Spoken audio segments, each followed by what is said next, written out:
বিসমিল্লাহির রহমানির রহিম। মা নাই গৃহে যার সংসার অরণ্যতার, দেখিলে মায়ের মুখ মুছে যায় সব দুঃখ। সুধী মণ্ডলী, কবি সত্যই বলেছেন, মায়ের মতো আপন পৃথিবীতে আর নেই। এই পর্যায়ে পিতামাতার অবদানের উপর গুরুত্বপূর্ণ বয়ান পেশ করছেন আন্তর্জাতিক খ্যাতিসম্পন্ন মুফাসসিরে কুরআন, বিশিষ্ট ইসলামী চিন্তাবিদ, জননন্দিত আলেমে দ্বীন, অন্যায় অসত্য জালিম স্বৈরাচার এবং মানবরচিত মতাদর্শের বিরুদ্ধে বলিষ্ঠ কণ্ঠস্বর হজরতুল আল্লাম মাওলানা দেলাওয়ার হুসাইন সাইদি। প্রযোজনা ও পরিবেশনা গাজী ট্রেডার্স, জাতীয় মসজিদ, বাইতুল মোকাররম, দক্ষিণ চত্বর, ইসলামী ক্যাসেট বাজার, ঢাকা। এখানে একটা কায়দা দেখেন, ওলামায়ে কেরাম খুব ভালো করে কতটাই মজা পাবেন। এখানে হযরতে লোকমান তার ছেলেদের বলছেন, লা তুশরিক বিল্লাহ ইন্না শিরকা লাযুলমুন আযীম।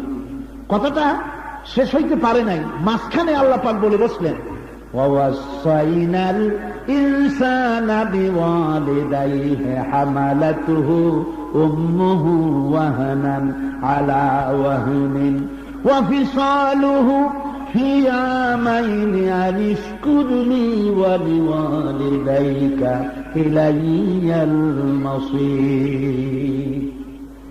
উপরে বলা হলো আল্লাহর সাথে শরীক করো না, শরীক করা মস্ত বড় অপরাধ, একথা বললেন লোকমান।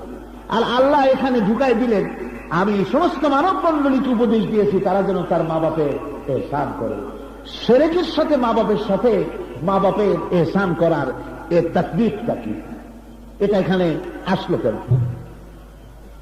আমার বন্ধুগণ, এর হিকমতটা হলো এই, হযরতে লোকমান তার ছোট ছোট বাচ্চাদেরকে, নিজের কলিজার টুকরা সন্তান, ছোট বড় সন্তানদেরকে দেখে আল্লাহ রাব্বুল আলামিনের সাথে পরিচয় করায় দিচ্ছেন, ও আমার ছেলেরা, আল্লাহ হচ্ছেন এমন যার সাথে কাউকে শরীক স্থাপন করা যায় না, তিনি ছাড়া কেউ নাই, তিনি এক এবং একক।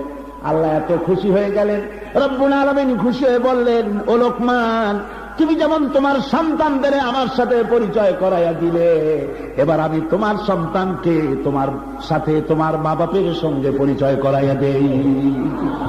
তুমি সন্তানদের আমার সাথে পরিচয় করাইছো, আমি খুশি হয়ে গেছি, এখন আমি মা বাপের সাথে সন্তানের পরিচয়টা করাই দেই। সুবহানাল্লাহ। আমি আল্লাহর পরে মা বাপের স্থান। সুবহানাল্লাহ। সূরা বনী ইসরাঈল ওই কথা, وَقَضَىٰ رَبُّكَ أَلَّا تَعْبُدُوا إِلَّا إِيَّاهُ وَبِالْوَالِدَيْنِ إِحْسَانًا। আল্লাহ পাক বলছেন, আমি আল্লাহর গোলামি করার পরে মা বাপের ইহসান করবি।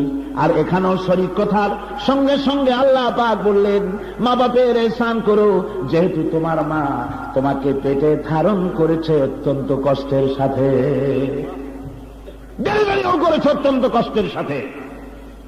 কত কষ্ট তা পৃথিবীর মা ছাড়া আর কেউ বুঝবে না।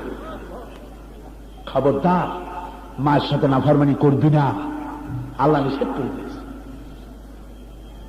মা ঘুমাইতে পারে না, সন্তান পেটের ভিতরে নড়াচড়া করে, হাতে দিয়া গুতা মারে, পা দিয়া গুতা মারে, মাথা দিয়া গুতা মারে।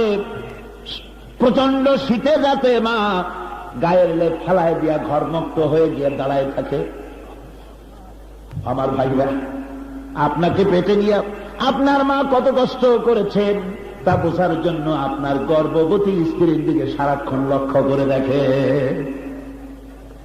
পেটে সন্তান আসার সাথে সাথে শরীরের বড় রকমের একটা পরিবর্তন আসে। ভাত খেতে পারে না, ক্ষুধা লাগে না, মুখে রুচি থাকে না, শরীরের সমস্ত রক্তগুলি বাচ্চা নিয়ে যেতেছে টেনে টেনে।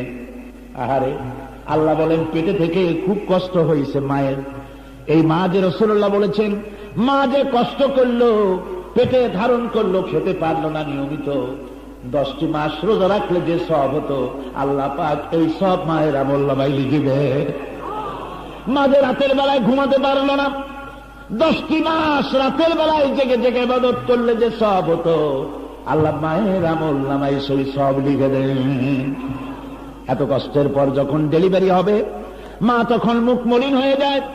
কত কষ্ট হবে একটা বাচ্চা মায়ের পেট থেকে দুনিয়ায় আসবে, মা প্রতি মুহূর্তে শিউরে ওঠে, ভয় পায়। আর এরপরে এত কষ্টের পর যখন মা বাচ্চা প্রসব যখন হয়ে যায়, এত কষ্ট হয় যে কথা বলার কোনো শেষ নাই। আল্লাহ বলেন, আমি ডেলিভারির সঙ্গে সঙ্গে মায়ের মনের মধ্যে এই কথা জাগায় দেই, কি হয়েছে দেখ। মায়ের যখন হুঁশ হয় সঙ্গে সঙ্গে সে বাচ্চাকে দেখতে চায়, আর বাচ্চার মুখের দিকে যখন তাকায়, আল্লাহ পাক বলেন 10 মাসের পেটে ধরার কষ্ট আর ডেলিভারির সব কষ্ট আমি মায়ের মন থেকে মুছে ফেলে দেই। আর এই মায়ের সাথে নাফরমানি করো। বড় পীর কে? জোরে বলেন, বড় পীর কে? মার বাপ। ওদের দোয়া কবুল হবে 100% সিউরিটি রয়েছে। আমি বারবার এ কথা বলি, তাতে কেউ আমার উপরে যদি রাগ হয় আমার কিছু আসা যায় না। আমার উপরে রাগ হয়ে 2 থাল ভাত, গরম ভাত বেশি করে খান আপনারা, আমার কোনো অসুবিধা নাই, হক কথা বলবই। পীর সাহেবের দোয়া, মৌলানা সাহেবের দোয়া, হুজুরের দোয়া কবুল হইতেও পারে, নাও হতে পারে। কতটা বিশ্বাস করেন? পীরের দোয়া কবুল হতেও পারে, নাও হতে পারে, কিন্তু 3 জনের দোয়া যে কবুল হবে তাতে কোনো সন্দেহ নাই। সুবহানাল্লাহ। একজন হলেন মুসাফির, মুসাফিরের দোয়া কবুল হয়ে যায়। আর একজন হলেন মজলুম, মজলুমের দোয়া কবুল হয়ে যায়। আর একজন হলেন মা বাপ, মা বাপ যদি দোয়া করে ওই দোয়া আল্লাহ রাব্বুল আলামিনের দরবারে অবশ্যই মঞ্জুর হয়ে যায়, অবশ্যই কবুল। মা বাপকে খাইতে দেয় আঙ্গুর বেদানা, হুজুরদের দিয়া কত খুশি করবেন। আপনি খাওয়াবেন আঙ্গুর, উনি খাই আসতে বেদানা আর এক বাড়ি দিয়া। আপনি দিবেন 500 টাকা, আর একজনের দেশে 5000 টাকা, কাজে আপনার 500 টাকাতে খুশি তার হওয়ার কথা না। আপনি কম্বল বিছায় শুইতে দিচ্ছেন, আর এক জায়গায় মকমলের বিছানা 5 স্টার হোটেলে উনি থাকি আসছেন, কাজী খুশি করতে পারবেন না খাওয়াইয়া টাকা দিয়া। তেল মাথায় তেল দিয়েন না, এদের অনেক টাকা। টাকা দেন মা বাপকে। বুড়া মানুষ কামাই করতে পারে না, আহারে, ঠিক কিনা কর? বুড়া মানুষ কামাই করতে পারে না, এত জামা কিনতে ইচ্ছে করে। মা বুড়ি মানুষ, বুড়ার বুড়ি যখন হয় বুঝবেন তখন, এখন চাই পাবেন না।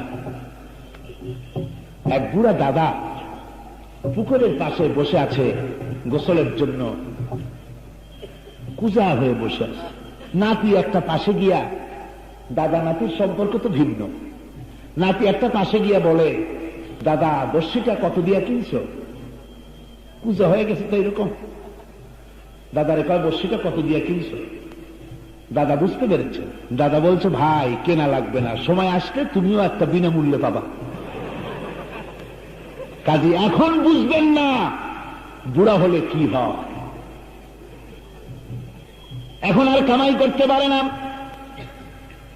আগের মতো 1000 টাকা ছেলের হাতে দিতে পারে না, কামাই করতে পারে না বলে আজকে তিনি সংসারের বোঝা হয়ে গিয়েছে। পুত্রবধূতে চোখে দেখতে পারে না, সন্তানেরা দেখতে পারে না, বেচারা মসজিদে যায় শুধু কান্দে, আল্লাহ মৃত্যুটা আমার কবে আসবে। আবার মা যখন বুড়ি হয়ে যায়, ছেলেটা বিয়ে করেছে, বউয়ের কথা মতো মায়ের সাথে সবসময় মুখ মলিন করে রাখে, রাগারাগি করে, মাকে গালি দেয়, ভালো খাবার দেয় না, মাকে কষ্ট দেয়, মাকে নির্যাতন করে। আবার মনে মনে কামনা করে, বুড়ি মরে না কেন, এত লম্বা হায়াত পাইল কেন, মরে না কেন। আমি বলি, ভাই একটু চিন্তা করো, তুমি যখন ছোট ছিলে, কিশোর ছিলে, যুবক ছিলে, তোমার যখন অসুখ হয়েছে, টাইফয়েড হয়েছে, জ্বর হয়েছে, তোমার শিয়রে বসে বসে চোখের পানি ফেলে এই বুড়ি সারা রাত কেঁদেছে। সারা রাত তোমার শিয়রে বসে বসে কাঁদছে আর বলেছে, আল্লাহ আমার বাঁচা ধনরে বাঁচাও, আমার হায়াত দিয়ে আমার সন্তানটারে বাঁচাইয়া দাও। যে মা সারা রাত তোমার মাথার কাছে বসে তোমার হায়াত দারাদির জন্য দোয়া করলো, আজ এক সুন্দরী বউ পাইয়া বউয়ের কথা মতো মায়ের মৃত্যু কামনা করো, তোমার মতো পশু দুনিয়ায় না। কথা ঠিক কিনা? আমি আমার খেদমত করো। আজ বাজারে আঙ্গুর পাওয়া যায়, বেদানা পাওয়া যায় না? মায়েরে খাও, হুজুর হুজুর করো না খালি। তোমার বড় পীর, তোমার মা বাপ আঙ্গুর খুলা, বেদানা ভাঙ্গা নিজ হাতে খুলে খুলে মায়েরে খাওয়াও। 40 জন পীরে খাওয়াইলে যে সব হবে, আল্লাহর কসম মায়ের খাওয়াইলে আল্লাহর আরো খুশি হয়ে যাবে। কারে খাওয়াবা? আরো জোরে খাও। মাকে খাওয়াও, বাপকে খাওয়াও। মা বাপ ওর থেকে বড় পীর আর নাই। সবচেয়ে বড় পীর মা আর বাবা। শ্রদ্ধা করো, সম্মান করো, কপাল খুলে যাবে।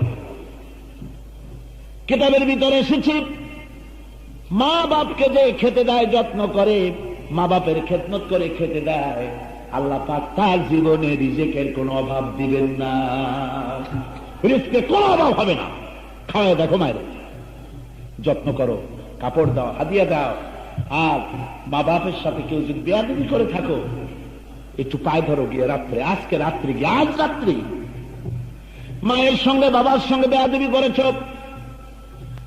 আল্লাহর জান্নাতে যাইতে পারবে না। মা বাপ যদি সঙ্গত কারণে রাগ করে থাকে। বুখারী শরীফে এসেছে, হুজুর বলেছেন মা বাপ খুশি তো আল্লাহ খুশি। আমার হুজুর বলেছেন মা বাপ নারাজ তো স্বয়ং আল্লাহ নারাজ। তাতে তোমার পীর তোমার উপরে যতই খুশি থাকুক কিচ্ছু আসে যায় না। আল্লাহ মা বাপের খেদমত করো, পায়ে হাত দাও, পাও ধরে মাপ যাও। আজকে রাত্রেই বলো, মা আমি তোমার সাথে দুর্ব্যবহার করেছি, আমার মাফ করে দাও। ও হলো মা, তোমার সাথে সাথে বুকের সাথে জড়ায় ধরবে, বলবে বাবা তুই যে ভুল বুঝছিস, আমি তোরে মাফ করে দিলাম। সুবহানাল্লাহ। এজন্য কবি বলেছেন, বিদেশি বিরাজ্যে যার পুত্র মারা যায়, পশু পক্ষী না জানিতে আগে জানে মায়। ছেলে বিদেশে মারা গেছে, মায়ের কলিজায় টান পড়ে যায়, আমার বাসার কি যেন একটা হয়ে গেছে। বিদেশ থেকে আসতে পরে সকলের চোখ থেকে পকেটের দিকে, আমার জন্য কি আনছে, আমার জন্য কি আনছে। আর মা তাকায়, আমার বাচ্চাটা খাইছে কখন, কখন ভাত খাইছিস। আমার আজও মনে আছে, যখন সরসিরা মাদ্রাসায় পড়তাম, আমরা গরিব মানুষ, পয়সা কড়ি তেমন ছিল না, সামান্য জমি জমা ছিল। আব্বা কষ্ট করে আমাকে পয়সা দিতেন, আবার মা মুরগির ডিম বিক্রি করা পয়সা, বাজার করা পয়সা থেকে বাঁচায়া আব্বার থেকে আলাদা করে আমাকে তার নিজের পয়সা থেকে কিছু পয়সা দিতেন। আমি রওনা করতাম, মাকে দেখতাম দরজার কাছে দাঁড়াইয়া, একটা গাছের নিচে দাঁড়ায় আমার দিকে তাকায় আছে, আর চোখ থেকে পানি দর করে পড়ছে। আহা, এই মায়ের সাথে নাফরমানি মানুষে করে। বউর কথা বলতো, বউ তো মরে গেলে আবার বিয়ে করে বউ পাওয়া যায়, মা মরলে কি মা পাওয়া যায়? কি বলেন, মা কি পাওয়া যায়? একটা অক্ষর মা, আর সারা দুনিয়ার সব নদী একটা অক্ষরের ভিতরে। বন্ধুরা, আসল পীর চেনো। কোন পীরের সাথে আমার শত্রুতা নাই, আমি আসল কথাগুলি বলি। হাবিজাবি জায়গায় যাওয়া বন্ধ করো, মায়ের খেদমত করো, মা বাপের খেদমত করো, কপাল ভালো হবে, কিসমত ভালো হয়ে যাবে, আমার আল্লাহ পাক খুশি হয়ে যাবেন। কন আলহামদুলিল্লাহ, জোরে কন আলহামদুলিল্লাহ। আমার বন্ধুগণ, রাসূলকে প্রশ্ন করা হয়েছিল, হুজুর খেদমত করবো কার? হুজুর বলেন তোমার মায়ের, তারপরে কার? তোমার মায়ের, তারপরে কার? তোমার মায়ের, তারপরে কার? তোমার পিতার। বাপের চাইতে মায়ের মর্যাদা আল্লাহ 3 গুণ বাড়াইয়া দিলে। নবীজি কয় গুণ বাড়ালেন? 3 গুণ। তোমার বাপের চাইতে 3 গুণ মর্যাদা তার বেশি। খবরদার মায়ের অসম্মান করো না। কুমিল্লাবাসী ভাইরা, মা বাপ যদি মরে যায় থাকে, যদি খেদমত করতে না পারেন, বেয়াদবি করে থাকেন, তাহলে কবর জিয়ারত করেন, আল্লাহর কাছে সব নামাজের পরে পড়বেন, রব্বির হামহুমা কামা রাব্বায়ানি সগীরা। দোয়াটা কে শিখাইছেন? কে শিখাইছেন? পড়েন আমার সাথে, রব্বির হামহুমা কামা রাব্বায়ানি সগীরা। ও আল্লাহ, আল্লাহ আমার শিখাচ্ছেন, আমাদের শিখাচ্ছেন, বান্দা দোয়া কর, আল্লাহ আমার মা বাপ ছোটবেলায় স্নেহের কোলে আমাকে যেমন ভাবে লালন পালন করেছে, আল্লাহ আমার মা বাপকে তোমার রহমতের কোলে লালন পালন করো। প্রত্যেক নামাজে পড়বেন, মনে থাকবে? মনে রাখবে? প্রত্যেক নামাজের পরে এই দোয়াটা পড়বেন মা বাপের জন্য। আমার বন্ধুগণ, আল্লাহর নবী নিজে এতিম ছিলেন। মায়ের মর্যাদা কি তিনি বুঝতেন, যেহেতু মায়ের দরদ তিনি মায়ের স্নেহ তেমন পান নাই, বাপকে তো চোখেই দেখেন নাই, বাপকে হারালেন। মায়ের পেটে 6 মাসের সময় বাপকে হারিয়েছিলেন। মাকে তিনি তেমন, মায়ের দুধ তার কিসমতে তেমন হয় নাই। যখন 6 বছর বয়সের সময় তারে যখন ফেরত দেওয়া হলো মক্কায়, হযরতে হালিমা যখন ফেরত দিলেন, হযরতে আমিনা বলেন প্রতিদিন বিকেল বেলায় মুহাম্মদ সাল্লাল্লাহু আলাইহি ওয়াসাল্লাম শিশু তিনি চলে যেতেন খেলা দেখতে, আর ওই খেলা দেখে আবার ফিরে আসতেন। খেলায় অংশ নিতেন না, ওই বয়সেই শুধু দেখতেন। একদিন সন্ধ্যা হয়ে গেছে, তিনি বাড়ি ফেরেন না। সিরাতের কিতাবে লেখা রয়েছে হুজুর ঘরে ফেরেন না, সন্ধ্যা হয়ে গিয়েছে। হযরতে আমিনার কলিজাটা ভয় কাঁপা শুরু করল, আমার সন্তানের কি হলো। তিনি চলে গেলেন, যায় দেখেন সন্ধ্যা উত্তীর্ণ হয়ে গেছে, কেউ মাঠে নাই, সব চলে গেছে। পাহাড়ের এক কোনায় বসে শিশু মুহাম্মদ সাল্লাল্লাহু আলাইহি ওয়াসাল্লাম কাঁদতেছেন, চোখ দিয়ে পানি বড় দরকার। হযরতে আমিনা জিজ্ঞেস করে, বাবারি সব তো মাঠ ছেড়ে চলে গেল, একা একা কান্দো কেন? আল্লাহ নবী শিশু মুহাম্মদ সাল্লাল্লাহু আলাইহি ওয়াসাল্লাম বলেন, মা আজ কতদিন এখানে খেলা দেখতে আসি, প্রতিদিন দেখি সন্ধ্যা যখন হয় প্রত্যেকের বাপ চলে আসে, এসে যার যার ছেলের নাম ধরে ডেকে ডেকে নিয়ে যায়, কোলে করে চুমা খেয়ে নিয়ে যায়। আমার আব্বা কি দুনিয়ায় নাই, একবারও তো মোহাম্মদ বলে একটা ডাক আমারে দিল না। ভাইরা আমার, হযরত আমিনা বললেন, তোমার সঙ্গী আমি পরিচয় করিয়ে দিব তোমার পিতার, চলো। পরের দিন বাবার বাড়ি নিয়ে যায়, তার বাবের বাড়ি মদিনায় চলে গেলেন। রাসূলের নানা বাড়ি যাওয়ার পথে মদিনার কাছাকাছি ওরওয়া নামক জায়গায় আব্দুল্লাহর কবরের কাছে এসে কবর জিয়ারত করলেন, কাঁদাকাটি করলেন। আর যখন ফিরে গেলেন তিনি বাপের বাড়ি, সেখানে বেড়াবার কয়েকদিন পরে আল্লাহ রাব্বুল আলামিন হযরতে আজরাইলকে পাঠায় দিলেন, আজরাইল রে জলদি করে চলে যাও, আমার মুহাম্মদ সাল্লাল্লাহু আলাইহি ওয়াসাল্লামের মা আমিনাকে দুনিয়া থেকে বিদায় করে দাও। বাপও চলে গেল, মাও চলে গেল, এমন এতিম কি দুনিয়া আছে? দূরে এতিম হয়ে গেলেন, এতিমের সর্দার হয়ে গেলেন, যাতে পৃথিবীর কোন এতিম বলতে না পারে যে মুহাম্মদ সাল্লাল্লাহু আলাইহি ওয়াসাল্লাম, তার তো বাপ মা ছিল, এতিমের দরদ বুঝতে কি করে? আল্লাহ তাকে এতিম বানালেন। মায়ের দরদ বুঝতেন, বাপের দরদ বুঝতেন, সেই জন্য রাসূল বলেছেন মা বাপের খেদমত করো। আর আল্লাহ তো কোরআন শরীফের ভিতরে অনেক জায়গায় বলেছেন মা বাপের খেদমত করো। ভাইরা আমার, আমি বলতেছিলাম তাওহীদের কথা। সর্বময় ক্ষমতার মালিক হচ্ছেন আল্লাহ সুবহানাহু ওয়া তাআলা। সবচাইতে ক্ষমতার মালিক কে? এবার চিল্লায় বলেন, হায়াতের মালিক কে? আরো জোরে বলেন, মৌতের মালিক কে? হাসাবার মালিক কে? কাঁদাবার মালিক কে? ক্ষমতা দেওয়ার মালিক কে? ক্ষমতা ছিনায় নেওয়ার মালিক কে? সব কিছু, সমস্ত কিছুর ক্ষমতার মালিক হচ্ছেন একমাত্র আল্লাহ তাআলা। ইন্নাল্লাহা আলা কুল্লি শাইইন কাদির। সমস্ত ক্ষমতার উৎস কে? আরো জোরে বল, তিনি হচ্ছেন ক্ষমতার উৎস। وَيَمْسَسْكَ اللَّهُ بِضُرٍّ فَلَا كَاشِفَ لَهُ إِلَّا هُوَ وَيَمْسَسْكَ بِخَيْرٍ فَهُوَ عَلَى كُلِّ شَيْءٍ قَدِيرٌ। আল্লাহ যদি তোমার কোন ক্ষতি সাধন করতে চান, তার থেকে কেউ তোমাকে ফিরাতে পারে না। আর আল্লাহ যদি কোনো কল্যাণ দিতে চান, তাও কেউ প্রত্যাহার করে নিতে পারে না। ক্ষমতা সব কার? আল্লাহ পাকের। ওয়া হুয়াল কাহিরু ফাওকা ইবাদি। বান্দার উপরে প্রচন্ড ক্ষমতা কার? তিনি একক, কোন অংশীদার নাই, ছেলে মেয়ে নাই, বউ নাই, বাচ্চা নাই, কেউ নাই। ছোট্ট একটি সূরার ভিতরে আল্লাহ রাব্বুল আলামিন তার তাওহীদের চিত্রকে সুন্দর করে ফুটায় তুলেছেন। আল্লাহু আহাদ।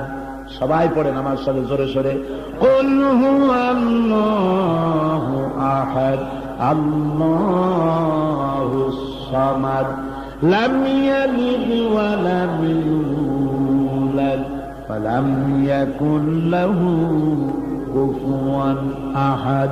আল্লাহ বলেন, হে নবী আপনি বলুন, আল্লাহ এক এবং একক, তিনি নিরঙ্কুশ, তিনি বেনিয়াজ, তার কোনো অংশীদার নাই, তার কোনো বিবি নাই, বাচ্চা নাই, তিনি কাউকে জন্ম দেন নাই, তাকেও কেউ জন্ম দেয়নি। আকাশ আর জমিনে আল্লাহর সমকক্ষ কেউ নাই। সুবহানাল্লাহ। প্রচন্ড ক্ষমতার মালিক। রাতকে দিন বানান, দিনকে রাত বানান, সাগরকে নগর বানান, নগরকে সাগর বানান, যা খুশি তাই করেন।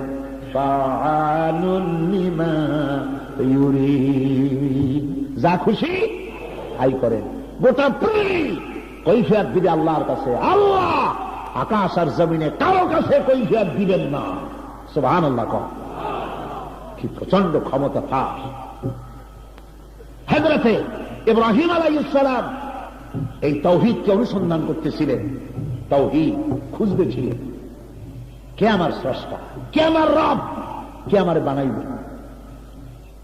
কোরআনে কারীম বলছে, ফালাম্মা জান্না আলাইহিল লাইলু রাআ কাওকাবান ক্বালা হাযা রাব্বী।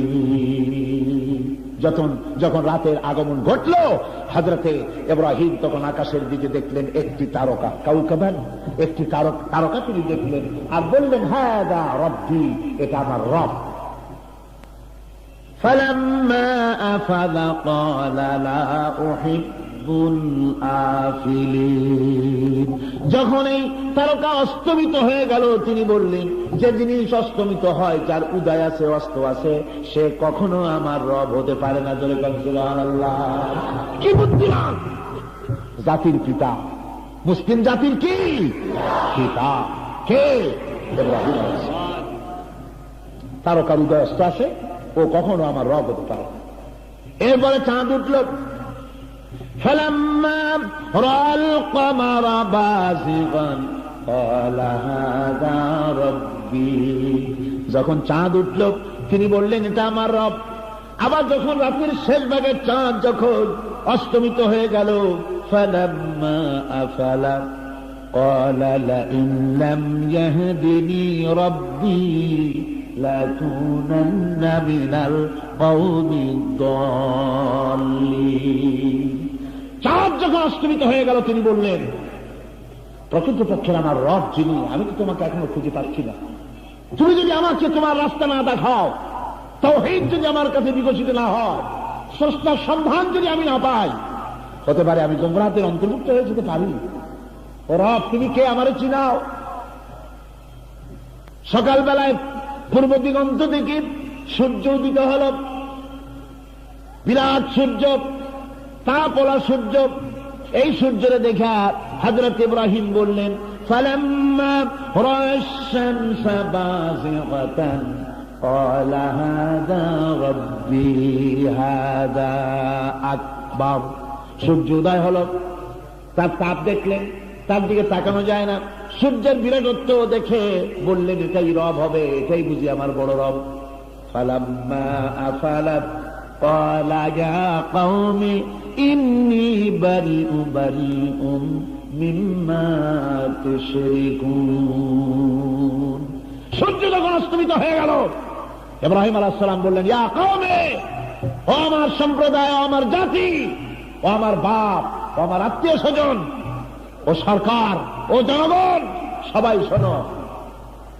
ইন্নী বারিউম মিম্মা তুশরিকুন। তোমরা যেসব জিনিস দিয়ে আমার আল্লাহর সাথে শরীক করো, আমি তার থেকে মুবাররা, আমি তার থেকে পবিত্র, আমি তার থেকে মুক্ত। আমি চিনে ফেলেছি চাঁদ, সূর্য, গ্রহ, নক্ষত্র, সৌররাজি, মাটি, পাথর, গাছ, তোমরা যেগুলার পূজা করে, একটাও আল্লাহ না, একটাও খোদা না, একটাও রব না। আমার রবের আমি চিনেছি। কে সেই রব? ইন্নী ওয়াজ্জাহতু ওয়াজহিয়া লিল্লাযী ফাতারাস সামাওয়াতি ওয়াল আরদা হানিফা। জানেন? মুখস্থ আছে? পড়েন। ইন্নী ওয়াজ্জাহতু ওয়াজহিয়া লিল্লাযী ফাতারাস সামাওয়াতি ওয়াল আরদা হানিফা ওয়া মা আনা মিনাল মুশরিকিন। নিশ্চয়ই আমার এই চেহারা, আমার মন, আমার হৃদয়, আমার মুখমণ্ডল সব ফিরাই দিলাম, সকল দিক থেকে ঘুরাইয়া ফিরাই দিলাম সেই দিকে, সেই আল্লাহর দিকে যিনি আকাশ, জমিন, চন্দ্র, সূর্য, নক্ষত্র, মানব মণ্ডলী সব যিনি সৃষ্টি করেছেন, তিনি আমার আল্লাহ। সুবহানাল্লাহ। ওয়া মা আনা মিনাল মুশরিকিন, আর আমি মুশরিকদের অন্তর্ভুক্ত নই, আমি মুশরিকদের অন্তর্ভুক্ত নই। ভাইরা, শিরক বড় মস্ত বড় অপরাধ। এই শিরক থেকে আমাদেরকে বাঁচতে হবে। আজ আপনারা প্রত্যেকেই নামাজের পরে একটা আয়াত পড়ে বুকে ফু দিয়ে থাকে। ওই আয়াতটা কি মনে নেই? আয়াতুল কুরসি। এটা পড়ে আপনারা বুকে ফু দেন, কোন অন্যায় না, খুব সব। কত সব জানি? আল্লাহর নবী বলেছেন, প্রত্যেক ফরজ নামাজের পরে আয়াতুল কুরসি একবার করে যে পড়বে, কিয়ামতের দিন ওই বান্দা সম্পর্কে আল্লাহর শুধু একটাই কাজ হবে, ওই বান্দাকে রব্বুল আলামিন তার জান্নাত দান করে দিবেন। তবে এমন নয় প্রত্যেক নামাজের পরে আয়াতুল কুরসি পড়ে আবার ঘুষ খায়, জন্মের খাওয়া, সুদ খায়, বাড়িতে পর্দা, ওজনে কম দেয়, খাদ্য ভেজাল দেয়, এরকম আয়াতুল কুরসি পড়ে কোনো লাভ নেই। আয়াতুল কুরসি বললে জান্নাতে যে আল্লাহ দেবে, তার কারণ কি? আয়াতুল কুরসিতে যা লেখা আছে ওই অনুযায়ী কাজ করতে হবে। কথা বুঝতে পেরেছেন? সেটা কি? সেটা হলো আল্লাহু লা ইলাহা ইল্লা হুয়াল হাইয়ুল কাইয়্যুম। আল্লাহ হচ্ছেন, তিনি ছাড়া কোনো ইলাহ নাই, আইনদাতা নাই, বিধানদাতা নাই, তিনি এক এবং একক। লা তাখুযুহু সিনাতুন ওয়ালা নাওম, তার ঘুম নাই, তন্দ্রাও নাই, ঘুম তাকে স্পর্শ করে না। ইয়ালামু মা বাইনা আইদিহিম ওয়া মা খালফাহুম, তিনি সব জানেন, তোমার আগেরটাও জানেন, পরেরটাও জানেন। বান্দার সব খবর আল্লাহর ইলমে আছে। আর আল্লাহ রাব্বুল আলামিনের ইলম যা আছে তার ভিতরে কেউ দখল আন্দাজ করতে পারে না। আল্লাহ যতটুকু জানান তাছাড়া কেউ জানতে পারে না। মান যাল্লাযী ইয়াশফাউ ইনদাহু ইল্লা বিইযনিহি, আল্লাহর হুকুম ব্যতিরেকে কেউ আল্লাহর দরবারে কিয়ামতের দিন জবান খোলার সাহস পাবে না। অনেকে মনে করে দুই পীরের কাছে মুরিদ হইছি, দুইজনে দুই হাত ধরিয়া এইরকম বাইরে দেবে, আর অমনি বেহেশতের বারান্দায় বসা সবরি কলা খাওয়া শুরু করে দেবে। তোমার মামু বাড়ি বেহেশত, এত সহজ না। ওই হুজুরের অবস্থা কিয়ামতে কি হয় দেখেন। বন্ধুগণ, আল্লাহর সামনে কেউ কথা বলতে পারবে না হুকুম ছাড়া। কিয়ামতের ময়দানে আল্লাহর আজমত, আল্লাহর শান, জালাল এরকম হায়বাত পয়দা করে দেবে গোটা হাসরের ময়দানে। পেগম্বরেরা নফসি নফসি বলে চিল্লাবে। সোজা কথা মনে করে আল্লাহ, পৃথিবীর পরিসমাপ্তি ঘটবে। আজরাইলকে আল্লাহ ডাকবেন, বলবেন, এ আজরাইল, কে আছে আর এখন বেঁচে? আজরাইল বলবেন, আল্লাহ, দুনিয়ার সমস্ত প্রাণী শেষ, এখন জিবরাইল, মিকাইল, ইসরাফিল আর আমি আপনার গোলাম, আপনার সামনে আর কেউ নাই। আল্লাহ পাক বলবেন, জিবরাইলের জান কবজ কর। হাদিস, জিবরাইলের জান কবজ কর। সুবহানাল্লাহ। জিবরাইলকে বলা হয়েছে শাদীদুল কুওয়া, রূহুল আমিন, আল্লাহর স্পেশাল মেসেঞ্জার। রাসূলুল্লাহ বলেছেন, আমি তাকে পূর্ণ অবয়বে দেখেছি। ওয়ালাকাদ রাআহু বিল উফুকিল মুবিন, পশ্চিম দিক বলয় যাকে তিনি দেখতে পেয়েছিলেন সে ছিলেন হযরত জিবরাইল। হুজুর তাকে পূর্ণ অবয়বে দেখেছেন। হযরত জিবরাইলের রয়েছে 600 ডানা। এই ডানা দিয়ে যখন তিনি আকাশ থেকে জমিনে আসেন, দুইবার ডানায় ঝাপটা মারেন, আকাশ থেকে জমিনে পৌঁছে যান। এই শক্তিশালী আল্লাহর স্পেশাল মেসেঞ্জার হযরত জিবরাইল সমস্ত নবীদের কাছে যিনি বাণী পৌঁছেছেন, আল্লাহ বলবেন, দান কবজ করো। জিবরাইলের দান কবজ হয়ে যাবে, মিকাইলের দান কবজ হয়ে যাবে, ইসরাফিলের দান কবজ হয়ে যাবে। এবার আল্লাহ বলবেন, আর কে আছে? আজরাইল বলবে, আল্লাহ এবার আমি তোমার গোলাম ছাড়া আর কেউ নাই। আল্লাহ পাক বলবেন, মুত ইয়া মালাকাল মউত, মুত ইয়া মালাকাল মউত, মরে যা। আজরাইল তার নিজের জান কবজ করবে। সুবহানাল্লাহ, সুবহানাল্লাহ। আল্লাহ পাক আজরাইলের মৃত্যুর পর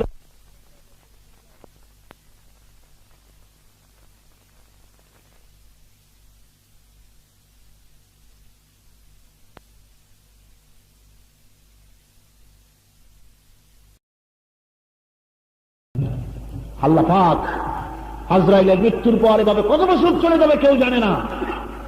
এরপর আল্লাহ জাল্লা জালালুহু নিজে বলবেন, যা দুনিয়া আইনা জব্বার, হে পৃথিবী তোমার উপরে যে সমস্ত স্বৈরাচাররা ছিল, জালিমেরা ছিল, তারা কোথায়? ইয়া দুনিয়া আইনা শিজার, হে পৃথিবী তোমার গাছগুলি কোথায়? আইনা জিবাল, তোমার সেই পাহাড়গুলি কোথায়? আইলান হার, দরিয়াগুলি কই, সমুদ্রগুলি কই? আজকের এই আকাশ আর জমিনের মালিককে, মালিককে আল্লাহ পাক বলছেন, কে মালিক? আকাশ ভেঙে যাবে, কেতাবের পৃষ্ঠার মতো একটার পর একটা পড়বে আর ভাঙবে, চন্দ্র সূর্য একাকার হয়ে যাবে, সব ভেঙে চুরে চুরমার হয়ে যাবে। আল্লাহ পাক বলবেন, কে আছে আজ? কার রাজত্ব আজ? লিমানের মুলকুল ইয়াউম, কার রাজত্ব? তিনবার বলবে, কোন সারা শব্দ কোন জায়গা থেকে আসবে না। কে দেবে সারা? আল্লাহ পাক নিজেই বলবেন, লিল্লাহিল ওয়াহিদুল কাহ্হার, একমাত্র পরাক্রমশালী আল্লাহ রাব্বুল আলামিনের রাজত্ব আজ। হাসরে জালাল, সমস্ত মানুষ উঠে যাবে, কান্নাহুম জারাদুম মুনতাশির, যেভাবে বন্যার পানি এলে, ঝোড়ো হাওয়া প্রবাহিত হলে জমিন থেকে কীটগুলি বিক্ষিপ্ত হয়ে উঠতে থাকে, ওই রকম করে মাটি যা কিছু গোপন করেছিল সব বের করে দেবে, সবগুলি মানুষগুলি সব উঠতে থাকবে, উলঙ্গ হয়ে উঠবে। হযরত আয়েশা বলেছিলেন, হুজুর আমাকে উঠতে হবে উলঙ্গ অবস্থায়। মানুষ সেদিন উঠবে উলঙ্গ আর উলঙ্গিনী হয়ে, খালি পায়, খালি শরীরে আল্লাহর দরবারে দাঁড়াবে, কেউ কারো দিকে তাকাবার সময় পাবে না, ভয়তে মানুষ অস্থির হয়ে যাবে। আমার বন্ধুগণ, ঈমান আনেন ভালো করিয়া, 50,000 বছর চলে যাবে এরকম, 50,000 সানা মিম্মা তাউদ্দুন, দুনিয়া গোনো যেভাবে তোমরা, দুনিয়ার হিসাব মতো 50,000 বছর যত লম্বা, আখিরাতের বিচারের দিনটা হবে এত বড় লম্বা। সূর্য আসবে মাথায় 1 হাত, 1 বিগত, 1 মাইল, 3 রকমের বর্ণনা আছে। এত নিকটে সূর্য আসবে, সূর্যের তাপে মাথার চামড়ি ফেটে যাবে, আর মগজগুলি গলে গলে নাক কান দিয়া পড়তে থাকবে বেঈমানদের। পানির দিবাসায় জিহ্বাটা কুকুরের মতো ঝুলে পড়বে নাভিস্থল পর্যন্ত, আর বিভিন্ন রকমের বিভীষিকাময় দৃশ্য দেখে মানুষের কলিজাগুলি ভয়ের চোটে গলার কাছে এসে যাবে, ভয়তে অস্থির হয়ে যাবে। হাসরবাসীরা হযরত আদম আলাইহিস সালামকে বলবেন, একটুখানি আল্লাহর দরবারে আমাদের জন্য সুপারিশ করেন বাবা। হযরত আদম বলবেন, আমার পক্ষে সম্ভব নয়, আজ আল্লাহর সামনে কথা বলবো, আমার পক্ষে সম্ভব না, আমি পারবো না, আমি পারবো না, আমি তো নিজেই জানি না আল্লাহ আমার সাথে কি ব্যবহার করবে। সুবহানাল্লাহ। যাও নূহ আলাইহিস সালামের কাছে, নূহ আলাইহিস সালাম বলবেন, আমি পারবো না। যাও ইব্রাহিম আলাইহিস সালামের কাছে, তিনি বলবেন, আমি পারবো না। যাও মুসার কাছে, মুসা আলাইহিস সালাম বলবেন, আমি পারবো না। যাও ঈসার কাছে, ঈসা আলাইহিস সালাম বলবেন, আমি তো মোটেও পারবো না, কারণ তামাম পৃথিবীর সমস্ত খ্রিস্টানেরা আমারে আল্লাহর ছেলে বলেছে। আমি বলতে বলি নাই, কিন্তু তারা আমাকে আল্লাহর ছেলে বলেছে, জানি না। আজ এই হাসরের মাঠে জন্য আমাকে আল্লাহ কি করেন আমার জানা নাই, আল্লাহর সামনে কথা বলার আমার সাহস নাই। আমার বন্ধু, কোন সাহসে সেই আল্লাহরে ছেড়ে দিয়ে শিরক করেন, আর বিভিন্ন মাজারে বিভিন্ন বিদআতপন্থী পীরদের কাছে গিয়ে সেজদা দেন। ওরা তো আল্লাহর সামনে কথা বলতে পারবে না, ঈসা আলাইহিস সালাম বলবেন, আমি পারবো না, তবে আমি তোমাদের একটা সাজেশন দিতে পারি। আজকে হাসরের ভিতরে কোন মানুষের ক্ষমতা নাই আল্লাহর সামনে কথা বলে, একজনে পারবে, তারে খুঁজে বাইর করো। তিনি হলেন আখেরি জামানার পয়গম্বর বিশ্ব নবী জনাব মুহাম্মদুর রাসূলুল্লাহ সাল্লাল্লাহু আলাইহি ওয়াসাল্লাম। হাসরবাসীরা হয়রান হয়ে গিয়ে নবীজির খেদমতে হাজির হয়ে যাবেন। আল্লাহ রাব্বুল আলামিনের হাবিব মাকামে মাহমুদে আল্লাহর দরবারে সিজদায় পড়ে যাবেন। জোরে কোন সুবহানাল্লাহ। রাসূলুল্লাহ সিজদায় পড়ে যাবেন। এই সিজদা কত লম্বা হবে কেউ জানে না। আল্লাহর দরবারে সিজদায় পড়ে গিয়েছেন বিশ্ব নবী। আল্লাহ খুশি হয়ে যাবেন, বলবেন, হাবিব মাথা উঠাও, তোমার সিজদা মঞ্জুর। কি জন্য কাঁদতেছ? হুজুর বলবেন, আয় আল্লাহ, আমার উম্মতের বাঁচাও, আমার উম্মতের বাঁচাও। আল্লাহ সুবহানাহু ওয়া তাআলা হাসরবাসীদের পক্ষ থেকে রাসূলের কথা মঞ্জুর করবেন আর বলবেন, আমার বিচার এখন শুরু হবে। আমতাজুল ইয়াওমা আইয়ুহাল মুজরিমুন, হে মুজরিমের দলের আলাদা হয়ে যা, আর জান্নাতি দল আলাদা হয়ে যা। বিচার শুরু হয়ে যাবে, রাসূলের সুপারিশ মঞ্জুর হবে। সুবহানাল্লাহ, চিল্লায় কোন সুবহানাল্লাহ। সব পথ ছেড়ে দেন, আল্লাহ এবং রাসূলের পথ ধরেন। ধর্মের নামে ভণ্ডামি চলছে, বিভিন্ন শরীফ, অমুক শরীফ, তমুক শরীফ, এই ধরনের করে মাজার আর পীর পূজা দিয়া দেশটাকে সর্বনাশ করা হয়েছে। মানুষকে তাওহীদ থেকে ছুটাইয়া কুফরের দিকে নিয়ে যাওয়া হচ্ছে। গরু দিয়ে, ছাগল দিয়ে পূজা করে, সেজদা করে মানুষ ঈমান নষ্ট করে ফেলতেছে। যেদিন রাসূলুল্লাহ কথা বলতে সারা পারবে না, সেজদায় থাকবে আল্লাহর দরবারে পড়িয়া, এরপরে আল্লাহ বলবেন মাথা উঠাও, সেইখানে এই সব পাত্তা পাবে না, আল্লাহর দরবারে কথা বলার সাহস হবে না কারো। আজ বিভিন্ন জায়গায় ওরস বানায় মানুষের কাছে চাঁদা আদায় করিয়া তারপরে জনমের মতো খাওয়া আর গান গায়, একটা সারিন্দার মতো এখানে নিয়ে তারপরে এরকম ঘষে আর কয় মদিনা যাব কেমনে, মদিনা, তুই মদিনা যাবি কেন? মোষ দিয়ে মুখটা ভরা, দাড়ি মাড়ির কোন পাত্তা না। আরে মোষ 6টা টর্চ লাইট মাইরাও খুঁজে পাওয়া যাবে না মুখ কোথায়। দাড়িতে জট, মাথায় জট, ঢোল বাজায়, গান গায়, নামাজ পড়ে না। এগুলি পীর না শয়তান? চিল্লাকন পীর না শয়তান? মেয়ে লোক মুরিদ করে, থামেন। মেয়ে লোকদেরকে মুরিদ বানায়, সামনে নিয়ে হাত ধরিয়া পরের বউ দিয়া নিজের খেদমত নেয়, হারাম। রাসূলুল্লাহ তার জিন্দেগিতে নিজের স্ত্রী ছাড়া অন্য কোন মেয়েদের হাত ধরেন না। তোমার পীর কি ক্লিপ লিখব? বউ দিয়া খেদমত করো, হারাম। এ ওরস টরস বাদ দাও। ব্যাগ ম্যাগ রান দিয়ে মানুষের কাছ থেকে পয়সা নেয়, সুদের ব্যবসা করো, আর গুনাহ মাফ করার কথা মনে করো অমুক পাড়া তমুক পাড়া দয়াল বাবা গণিসার কুল্লু শরীফ, আর ওই দিয়ে বেহেশতে যাবা। পাগলামি না বেহেশতে আছে? এত সহজ নয়, এগুলি ভণ্ডামি, ধর্মের নামে ডাকাতি, ধর্মের নামে লুটতরাজ। বলেন ঠিক কিনা? যারা বলেন ঠিক কিনা? এই ভণ্ডদেরকে বাদ দেন, সকল পথ ছেড়ে চলে আসেন কোরআনের দিকে, আল্লাহর দিকে, রাসূলের দিকে। আর কোন পথ নাই। যদি কোন পীর আল্লাহর দিকে দাওয়াত দেয়, কোরআনের দিকে দাওয়াত দেয়, কদমবুসি করার জন্য উৎসাহিত করে না, টাকা পাওয়ার জন্য লোকেদেরকে এক্সপ্লয়েট করে না, এরা হলো সত্যিকারের ভালো, যারা আখিরাতের কথা বলে, মানুষকে আখিরাতের কথা বলে। কথা বুঝছেন? গোসল শরীফ চালু করছে বিভিন্ন দরবারে, আমি নাম নেব না। নরজ শরীফ, গোসল শরীফ, পীরকে গোসল করাইয়া সেই পানি আবার খায়। গোসল করা পানি কত জায়গা দিয়ে ধুয়ে আসলো, এইগুলাও খায়, এগুলাও মানুষ। আস্তাগফিরুল্লাহিল আযীম, আস্তাগফিরুল্লাহিল আযীম।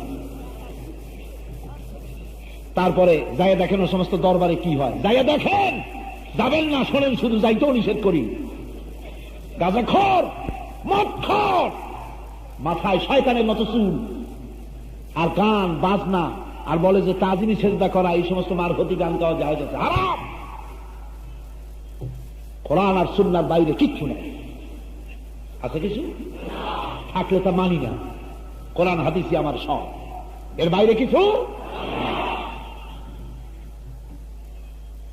মাজার থেকে বাঁচতে হবে। সম্পর্ক হবে মসজিদের সাথে। সম্পর্ক কিসের সাথে? মসজিদের সাথে। মাজারে যাবে, যদি কোন অলিউল্লাহর মাজার চোখে পড়ে যায়, দাঁড়ায় যান, সালাম দেন, আসসালামু আলাইকা ইয়া আহলাল কুবুর। সূরা ফাতিহা পড়েন, সূরা নাস, সূরা ইখলাস পড়েন, দরুদ শরীফ পড়েন, তার জন্য দোয়া করেন। কিছু দিতে যাবেন কিন্তু পাইতে যাবেন না। দিবেন কি? দোয়া দুরূদ দিবেন। কিছু চাইবেন না, আমার টাকা দাও, পয়সা দাও, স্বাস্থ্য দাও, ব্যবসায় উন্নতি দাও, হারাম। সব কিছু দেবেন কে? চিল্লাগান কে দেবে? সুতরাং মাজারে টাকা দেওয়া যাবে না, পয়সা দেওয়া যাবে না, আগরবাতি দেওয়া যাবে না, মোমবাতি দেওয়া যাবে না, চাদর দেওয়া যাবে না, গোলাপ পানি দেওয়া যাবে না, মাজারের উপরে গম্বুজ বানানো যাবে না, যাবে না। এসব পথে টাকা করি খরচ করবেন না। রাজি আছে? কারা কারা রাজি? দু হাত উঁচু করে দেখান। আলহামদুলিল্লাহ, আলহামদুলিল্লাহ। হাত নামান, হাত নামান, হাত নামান।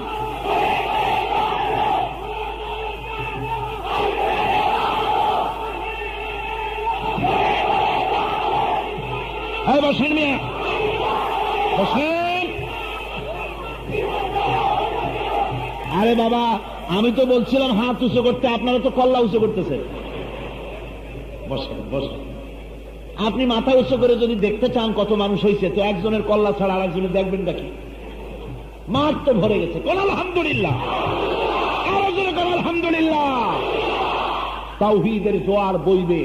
শিরক আর বেদাতের শেষ শিকড়টিকেও আমরা জীবনের বিনিময় বাংলার মাটি থেকে উৎখাত করব ইনশাআল্লাহ, ইনশাআল্লাহ, ইনশাআল্লাহ। শিরকের সাথে বেদাতের সাথে কোনো আপোষ নাই। কোন আলহামদুলিল্লাহ, জোরে কোন আলহামদুলিল্লাহ। জমিন আল্লাহর, আইন চলবে আল্লাহ পাকের। এটাই হলো কথা। তিনি খেতে দেন, তিনি পড়তে দেন। কাজে আপনি মাজারে যাবেন কেন? মাজারে গিয়া এই যে খাজা বাবার নামে টাকা উসুল করা হয়, নামাজ নাই, রোজা নাই, খালি খাজা খাজা করে। তার মানে হলো ইয়া খাজা কুছ তো আজা, পেট তো ভরে যায়। পেট সমস্যার সমাধানের জন্য এইসব ওরা করে। আর কিছু বেলমা ফকির আছে, ইলেম নাই, কালাম নাই, লাল শালুকাবুর একটা পেঁচায় বসে, আর কতগুলো মদখোর, জেনাকার, সিনেমার মালিক, সুদের ব্যবসায়ী, এইসব পান্ডাদেরকে দাওয়াত দিয়া ওরস করে। যেরকম ঠিক কিনা? ওদের গেট, বড় বড় গেট দেখে বিভ্রান্ত হওয়ার কোনো কারণ নাই। এগুলি জাহান্নামের গেট। আর মানুষকে, মানুষের কাছে কদম মুসির দাবি করে আর টাকা আদায় করে। কদম মুসি আপনি কেন করবেন? রাসূলুল্লাহ কোন হাদিস দিয়ে প্রমাণ করবেন যে সাহাবীরা রাসূলুল্লাহর কদম মুসি করছিল? কোন হাদিস দিয়ে প্রমাণ করবেন? সুতরাং এই কদম মুসি বাঁধবেন, সেজদা হবে আল্লাহ, মানবেন শুধু আল্লাহ পাককে। ওরা যে একটু মাথা নিচু করে চোখ বুজে থাকে, একটু ভার গম্ভীর পরিবেশ দেখায়, শুধু টাকা নেওয়ার জন্য।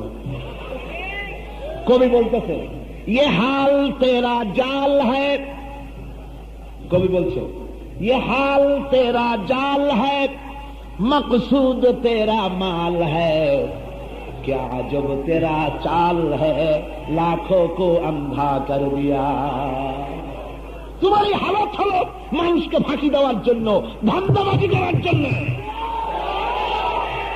এই ধান্দাবাজির অবসান ঘটায় দিতে হবে। জমিনে আল্লাহ এবং রাসূলকে অনুসরণ করেই চলতে হবে। হ্যাঁ, আমি আবারও বলি, বিভ্রান্ত হওয়ার কোনো কারণ নাই। কোন হক্কানি পীর, যে ব্যক্তি আলেম, যার কাছে সাথে আলেমরা থাকে, আর মানুষকে কোরআনের দিকে ডাকে, হাদিসের দিকে ডাকে, পয়সা যার লক্ষ্য নয়, যার লক্ষ্য হলো আল্লাহ এবং রাসূল, এগুলি খারাপ। খারাপ যা তা বলে দিলাম, নাম নেওয়ার কোনো দরকার নেই। কথা তো বুঝতেই পারেন না? পারেন না? কথা বুঝেনি ভাইরা আমার। মানুষের কাছে হাতটা কেন পাতবেন আমি সেটাই বলি। মানুষের কাছে হাত পাতার তো কোনো দরকার নাই। আমার যে সুন্দর, আপনার যে সুন্দর দুটি চোখ কে দিয়েছেন? কন, জোরে কন। আপনার শোনার জন্য দুটি কান কে দিলেন, চলার জন্য দুটি পা কে দিলেন, কাজ করার জন্য দুটো হাত কে দিলেন, খাবার জন্য মুখটা কে দিলেন। একটা মেশিন, চিন্তা করেন, কোন পিসাব তো এই জিহ্বাটা তৈরি করে নাই, পীরের জিহ্বাটা তো আল্লাহ বানাইছে, ঠিক কিনা?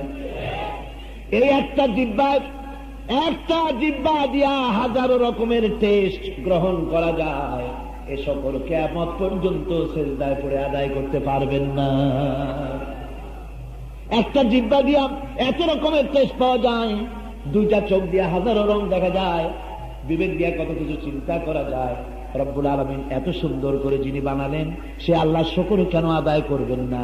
খেতে তো তিনিই দেন, জমিনের ফসল তো তিনিই বানান। আল্লাহ রাব্বুল আলামিন বলেন, ওয়ামা মিন দাব্বাতিন ফিল আরদি ইল্লা আলাল্লাহি রিজকুহা।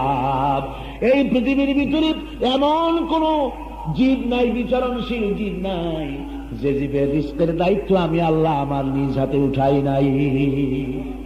সমস্ত জীবের রিজেক কে দেন? আল্লাহ পাক রিজেক দেন, সকলের খানা দেন।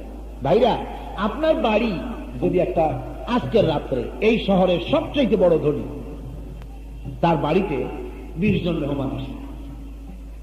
20 জন মেহমান এসে একজনে বলল আমি হরিণের গোশত চাই, আরেকজনে বলল আমি মুরগির গোশত চাই, আরেকজনে বলল আমি ছাগল খাবো, আরেকজনে কয় আমি খরগোশ খাবো, আরেকজনে বলল আমাকে আড়ি মাছ দিতে হবে, আরেকজনে বলল আমার পুঁটি মাছ দিতে হবে।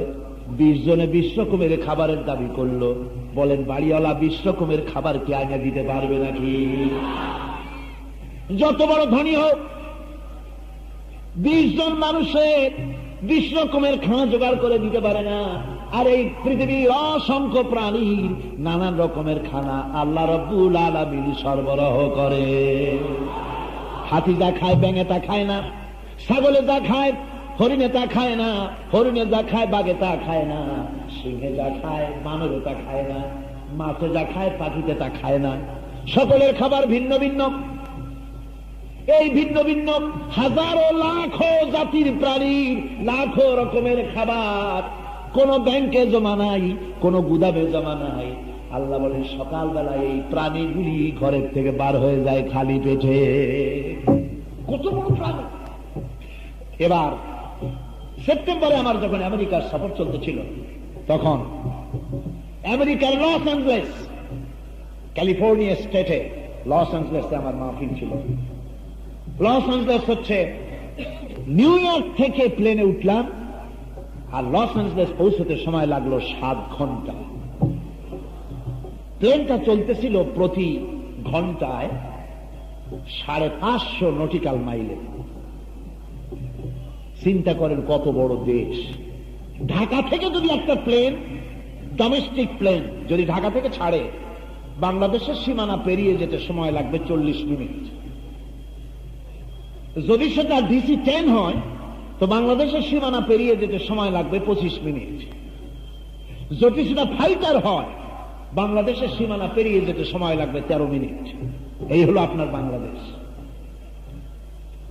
নিউ ইয়র্ক থেকে উঠেছি, ক্যালিফোর্নিয়া যাচ্ছি, প্রতি ঘন্টায় 550 মাইল স্পিডে চলছে এই প্লেনটা। সময় লাগলো 7 ঘন্টা। হিসাব করেন কয় হাজার মাইল।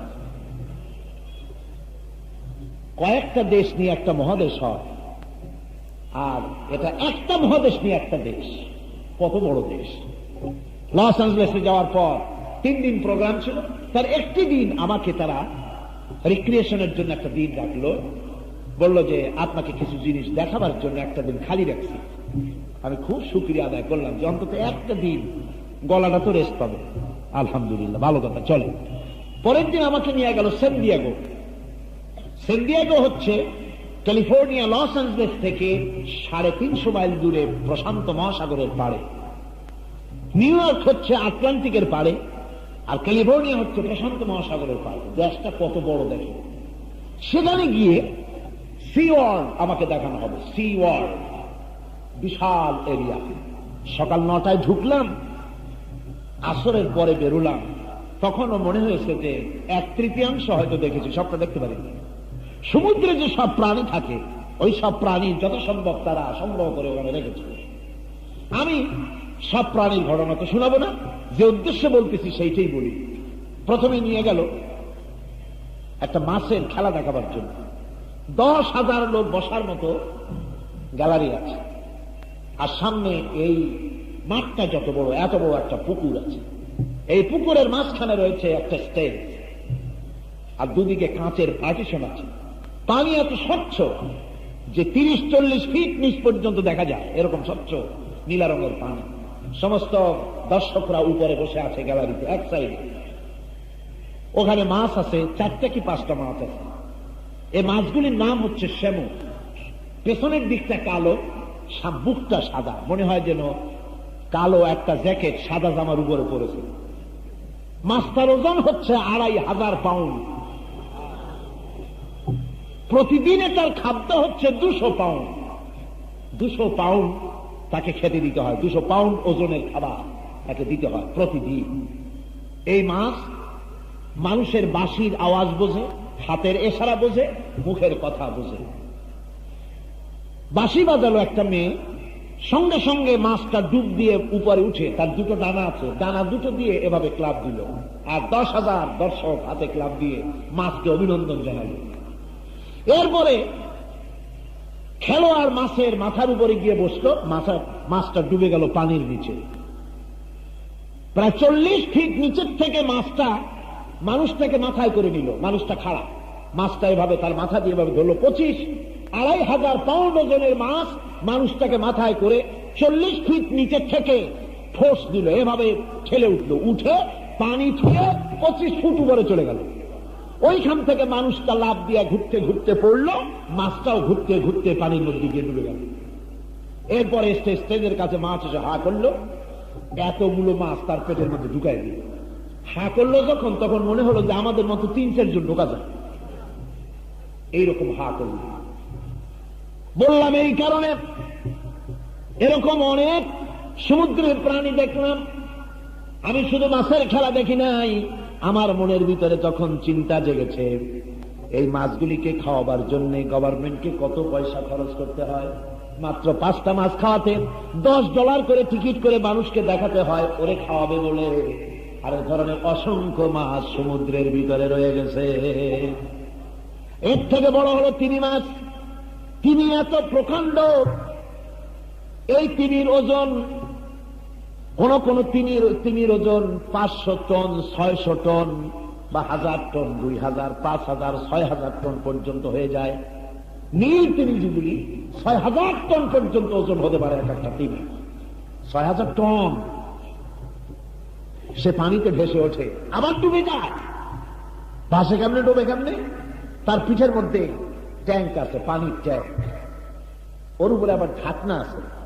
সে যখন পানিতে ডুবতে চায়, ঢাকনাটা একটু খুলে ধরে আর পানি এসে প্রবেশ করে। লক্ষ লক্ষ গ্যালন পানি ধারণ করার মতো ট্যাঙ্কে আছে, পানির নিচে ডুবে গেল। আবার যখন অক্সিজেন নেওয়ার জন্য প্রয়োজন হয় ওঠার, সে প্রেসার সৃষ্টি করে তার ট্যাঙ্কে, তখন পানিতে এত ফোর্স হয় সমুদ্রের উপরে অন্তত 3 মাইল পর্যন্ত পানি উপরে চলে যায়। পানি নিষ্কাশন করে তিনি ভেসে ওঠে। এত বড় বিশাল তিমি মাছ, শ্যামু মাছ, সি লায়ন, ডলফিন, এ ধরনের হাজারো অসংখ্য লক্ষ প্রাণী, বাঘ, সিংহ, গন্ডার, পিঁপড়া থেকে শুরু করে মাইক্রোস্কোপ যন্ত্র দিয়ে দেখতে হয় এমন পোকা থেকে শুরু করে জলচর প্রাণী তিমি, স্থলচর প্রাণী হাতি, সব রকমের প্রাণীরা। কোনো গুদামজাত করা খাদ্য নাই, ব্যাংকে নাই, কোনো গুদাম নাই। সকালবেলায় খালি পেটে বেরিয়ে যায়। আল্লাহ বলেন সন্ধ্যাবেলায় সমস্ত প্রাণীগুলির পেট ভরে যার যার বাড়িতে আমি পৌঁছাইয়া দেই। চিল্লায় এখন সুবহানাল্লাহ। ফাইনা তাযহাবুন, ফাইনা তাযহাবুন। এই হলো তোমার মালিক, তুমি এই মালিকের ফিরে যাও কই? কোন দিকে দৌড়াও? জমিন থেকে খাদ্য উৎপাদন করে আল্লাহ, এখানে কোন কিরামতি নাই। তোমার খেজুর গাছের রস মিষ্টি করেন আল্লাহ, এখানে পীরের কোন কিরামতি নাই। কে মিষ্টি করে দেয়? খেজুর গাছের মাথা কাটলে বলে যে মিষ্টি রস পাওয়া যায়, খেজুর গাছের গোড়া খুঁচে খুঁচে যদি 3 মাইল নিচেও যান, ওই রকম 1 ফোঁটা মিষ্টি পাওয়া যাবে নাকি? কে দেয়? সে আল্লাহরে থুইয়া, খাজা বাবা তুমি আমারে সন্তান দাও, তুমি আমারে ছেলে দাও, মেয়ে দাও। হারাম!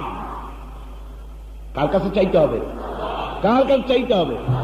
এই খাবার যিনি পৌঁছান, এই খাবার যিনি তোমাদের দিলেন, তোমাদের যিনি প্রয়োজন মিটিয়ে দিলেন, যালিকুমুল্লাহু রাব্বুকুম লা ইলাহা ইল্লা হুয়া খালিকু কুল্লি শাই। যালিকুমুল্লাহু রাব্বুকুম, এই হচ্ছে তোমাদের আল্লাহ। এই যতক্ষণ পরিচয় দিলাম, এই হলো আমাদের কে? আল্লাহ আমাদের রব। লা ইলাহা ইল্লা হুয়া, তিনি ছাড়া কেউ নাই। খালিকু কুল্লি শাই, সব জিনিসের স্রষ্টা তিনি। ফাবুদুহু, অতএব তার গোলামি করো, তার আনুগত্য করো। হু আলা কুল্লি শাইইন কাদির, সমস্ত জিনিসের উপর তিনি কেবলমাত্র ক্ষমতা রাখেন। কন সুবহানাল্লাহ, সবাই কন সুবহানাল্লাহ। আমার বন্ধুগণ, আমার আল্লাহ রাব্বুল আলামিন এইভাবে করে তামাম পৃথিবীকে সৃষ্টি করলেন, আর শিরক থেকে দুনিয়ার মানুষকে বাঁচতে বললেন। আমার বন্ধুরা, শিরক থেকে বাঁচতে হবে, অন্যায় থেকে বাঁচতে হবে, গুনাহ থেকে বাঁচতে হবে। সব রকমের গুনাহ বাদ দিয়া, সব দিক থেকে মুখ ফিরাইয়া মুখ করতে হবে আল্লাহর দিকে। জোরে বলেন, কার দিকে? আল্লাহ পাকের দিকে। ইবাদত হবে কেবলমাত্র আল্লাহ। আল্লাহ রাব্বুল আলামিনের হাবিব এই কোরআন দিয়ে শিরক মুক্ত, তাওহীদ বিশ্বাসী এমন এক জনগোষ্ঠী তৈরি করেছিলেন, যারা গুনাহ থেকে বেঁচেছিল, শিরক থেকে বেঁচেছিল, যারা সব আল্লাহর গোলামে পরিণত হয়ে গিয়েছিল। তাই আপনি যখন কোনো বিপদে পড়বেন, কোনো মুসিবতে পড়বেন, কারে ডাকবেন? কন আরো জোরে বলেন, কারে ডাকবেন? ওয়াল্লাহুল আসমাউল হুসনা। আল্লাহর আছে সুন্দর সুন্দর নাম। আল্লাহর কি আছে? সুন্দর সুন্দর নাম। কি সুন্দর নাম! আল্লাহ। বলেন আল্লাহ, বলেন আল্লাহ। কি মজা! সুবহানাল্লাহ। দুনিয়ায় অন্যান্য জাতিরা তাদের স্রষ্টাকে যে নামে ডাকে, আমরা মোটেই ঘৃণা করি না, আমরা সম্মান দেব। কারণ আমার আল্লাহ বলেছেন, অন্য ধর্মের দেবতা বা তারা যাদেরকে ডাকে, আমি আল্লাহরে বাদ দিয়া গালি দিও না। সুবহানাল্লাহ। আল্লাহ নিষেধ করেছে, আমরা গালি দেব না। তবে তারা যে ডাকে আর আমরাও যে ডাকি, পার্থক্য কত দেখে। খ্রিস্টানেরা বলে তাদের আল্লাহরে, খ্রিস্টানেরা কি কয়? গড। এই গডের যদি উল্টায় দেন তাহলে কি হয়? দেখেন অবস্থাটা, ছিল কি আর হইল কি। আবার এর প্রত্যেকটা শব্দের স্ত্রীলিঙ্গের, প্রতি শব্দের ভগবানের ভগবতী হবে, ঈশ্বরের ঈশ্বরী হবে, বিধাতার বিধাত্রী হবে, পরমেশ্বরের পরমেশ্বরী হবে, গডের গডেজ হবে। আল্লাহর কি হবে? কন আল্লাহর স্ত্রীলিঙ্গের কোন শব্দ আপনি পাবেন নাকি? সুতরাং আল্লাহ এমন এক নাম, কেউ যদি অন্তরের অন্তঃস্থল থেকে, মনের গহীন কন্দর থেকে মোহব্বতের সাথে একটা ডাক দেয় আল্লাহ, মনের কথা আর মুখের কথা এক না। আমার বিশ্বকবি আল্লামা ইকবাল বলেন, আল্লাহ ইকবালের উপরে রহম করুন, আল্লাহ ইকবালকে জান্নাতুল ফেরদাউসের মেহমান বানায়। আমি ইকবালের দারুণ ভক্ত। আমি চিন্তা করছি যে এই রকমের পাশ্চাত্যে, আমি যখন অক্সফোর্ড প্রোগ্রাম করেছি, অক্সফোর্ড বিশ্ববিদ্যালয়, এখান থেকে ইকবাল পাশ করেছেন, অক্সফোর্ড বিশ্ববিদ্যালয়ে প্রোগ্রাম করতে গিয়ে আমি চিন্তা করছি এই রকমের ইউনিভার্সিটিতে লেখাপড়া করে ইকবালের এত বড় পরিবর্তন হইল কেমনে সম্ভব হলো?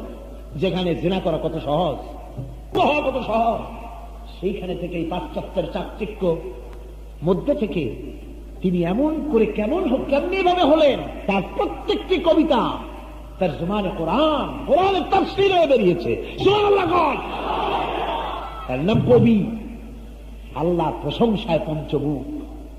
আমি চিন্তা করলাম এই রকমের মুসলা মানুষ, মুখে দাড়ি নাই একটাও, এইরকম কোরআনের খেদমত করলো কেমন?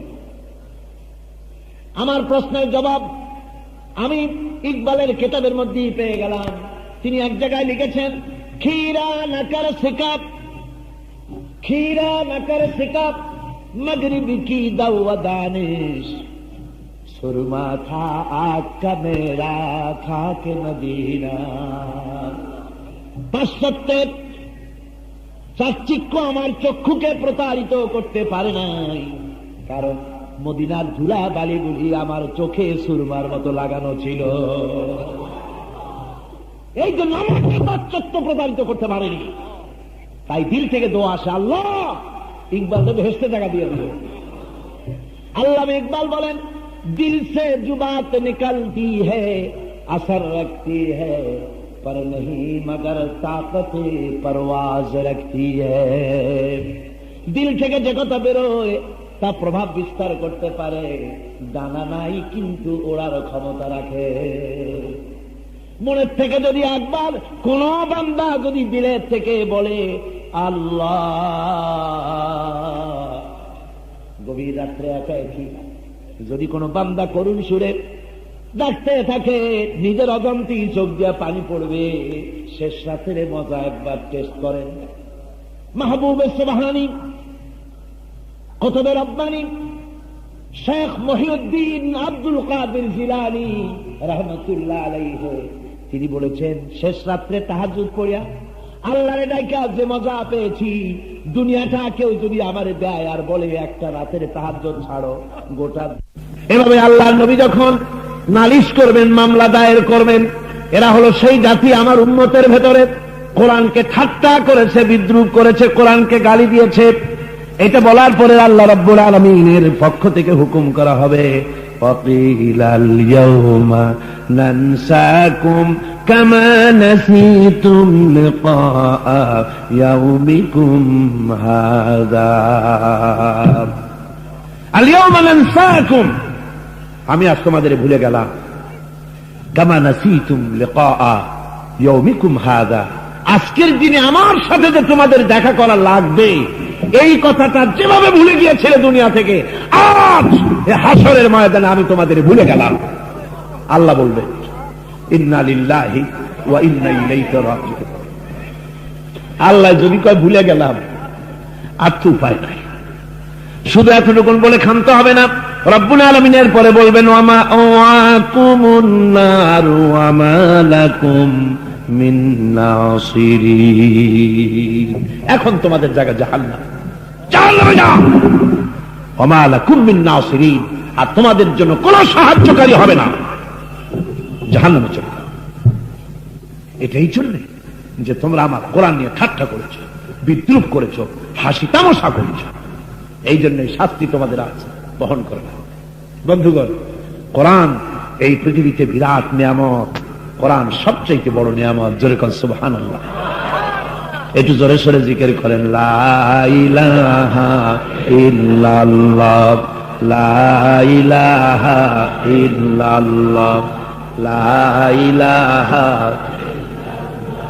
লা ইলাহা ইল্লাল্লাহ, লা ইলাহা। জোরে করেন।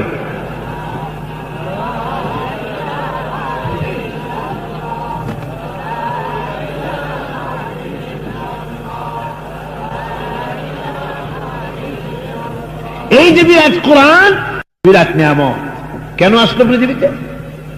আল্লাহ রাব্বুল আলামিন বলেন, ওয়াল্লাযী আরসালা রাসূলাহু বিল হুদা ওয়া দীনিল হক লিইয়ুযহিরাহু আলাদ দীনি কুল্লিহি ওয়া কাফা বিল্লাহি শাহীদা। আল্লাহ হচ্ছেন তিনি যিনি তার রাসূলকে দ্বীন হক আর সত্যের বিধান সহকারে দুনিয়া পাঠিয়েছেন। কেন? লিইয়ুযহিরাহু আলা দ্বীনি কুল্লিহি আই লিইয়ুযলিবাহু আলা সাইরিল আদিয়ান, মানুষের তৈরি করা সব মতবাদের উপরে ইসলামকে বিজয়ী করে দেবে। এই জন্য আমি নবী পাঠাইছি, কোরআন দিয়েছি সাথে। জমিন কার? সন্দেহ আছে? তাহলে চিৎকার দিয়ে বলেন, জমিন কার? আল্লাহর নাম যে নিলেন, গায়ের সবটুকুন শক্তি দিয়ে নিছিলেন না অল্প একটু? জোরে যদি আল্লাহর নাম নেন তাহলে ক্ষতি নাই। যত জোরে দিবেন আল্লাহর নাম, শয়তান তত জোরে ভাগবে। জোরে কলে, জমিনের স্রষ্টাকে, আকাশের স্রষ্টাকে, মানুষের স্রষ্টাকে। ওই আল্লাহ রাব্বুল আলামিন বলেন, আমি আমার জমিনে আমার দিন কায়েমের জন্য নবীকে পাঠিয়ে দিয়েছি। এই শুধু আমার মুহাম্মদ সাল্লাল্লাহু আলাইহি সাল্লাম, তার উপরে ওহী করেছি, কোরআন পাঠাইছি তা না। দুনিয়ায় যত নবী পাঠাইছি, নূহ, ইব্রাহিম, ঈসা, মূসা, ইয়াকুব, আইয়ুব আলাইহিমুস সালাম, যত পয়গম্বর দুনিয়া পাঠালাম, সকলের দায়িত্ব ছিল জমিন হলো আমার, আর আইন চালু করে দেবে আমি আল্লাহ রাব্বুল আলামিনের। আলা আলাহুল খালক ওয়াল আম, সৃষ্টি যার, আইন চলবে সে আল্লাহ পাকের। এই আইন আল্লাহ পাক এই জমিনে প্রতিষ্ঠার জন্য মানুষকে সৃষ্টি করে নবীদের পাঠিয়েছিলেন, আর বলেছেন ওমান লাম ইয়াহকুম বিমা আনজালাল্লাহু ফাউলাইকা হুমুল কাফিরুন ফাউলাইকা হুমুল জালিমুন ফাউলাইকা হুমুল ফাসিকুন। যারা নাকি আমার কোরআন দিয়ে বিচার ফয়সালা করবে না, তারা জালিম, তারা ফাসিক, তারা কাফের। যারা আমার দেওয়া কোরআন দিয়ে বিচার ফয়সালা করবে না। এখন এক শ্রেণীর লোক আছে যারা নাকি আল্লাহর ফয়সালা মানতে চায় না। আছেন এরকম? আরে ভাই আসতে কোন কান আছে কিনা? হাঁটবেন না, হাঁটবেন না। মাহফিলের ভিতরে হাঁটা অন্যায়। এটা তাফসীরের মাহফিল, কোরআনের মাহফিল। যত শুনবেন কিসমত ভালো হবে না খারাপ হবে? দেখেন, আমি কিন্তু লম্বা চড়া বক্তৃতা করার অভ্যাসই আমার নাই। 1.5-2 ঘন্টা কথা বলি বড় জোর। সেইটুক সময় যদি বসে শোনা না যায়, যদি হাঁটা লাগে, এটা বেয়াদবি। এই কথাটা মনে রাখিয়া কাজ করবে। হাঁটবেন না। কোন কথা আপনাকে হিট করবে আর কোন কথা আপনাকে হেদায়েতের রাস্তা দেখাবে আমিও জানি না, আপনিও জানেন না, মালিক জানে। কে জানে? আল্লাহ পাক জানেন। কাজী ধৈর্য সহকারে শোনেন আল্লাহ পাক কি বলছে। এক শ্রেণীর লোক আছে যারা নাকি বিচার ফয়সালা জীবনটাকে 2 ভাগ করেছে। এক ভাগে নামাজ, রোজা, হজ, যাকাত, আর এক ভাগে জীবনের অন্যান্য কাজগুলি 2টা ভাগ করে ফেলেছে। জীবনটাকে 2টা ভাগ করে নিয়ে তারা বলেছে নামাজ পড়বো আল্লাহর কথা মতো, রোজা রাখবো আল্লাহর কথা মতো, হজ করবো আল্লাহর কথা মতো, কিন্তু দেশ চালাবো নিজেদের ইচ্ছা মতো, অর্থনীতি চালাবো নিজেদের ইচ্ছা মতো, সমাজনীতি চালাবো নিজেদের ইচ্ছা মতো। ওইখানে আল্লাহর কোনো দখল নাই। জোরে কর নাউজুবিল্লাহ। আল্লাহ এবং রাসূলের উপরে তারা 144 জারি করে দিছে যে না, আমাদের মসজিদ মাদ্রাসা ছাড়া এর বাইরে তোমরা আসতে পারবে না। এদেরকে বলা হয় ধর্মনিরপেক্ষবাদী।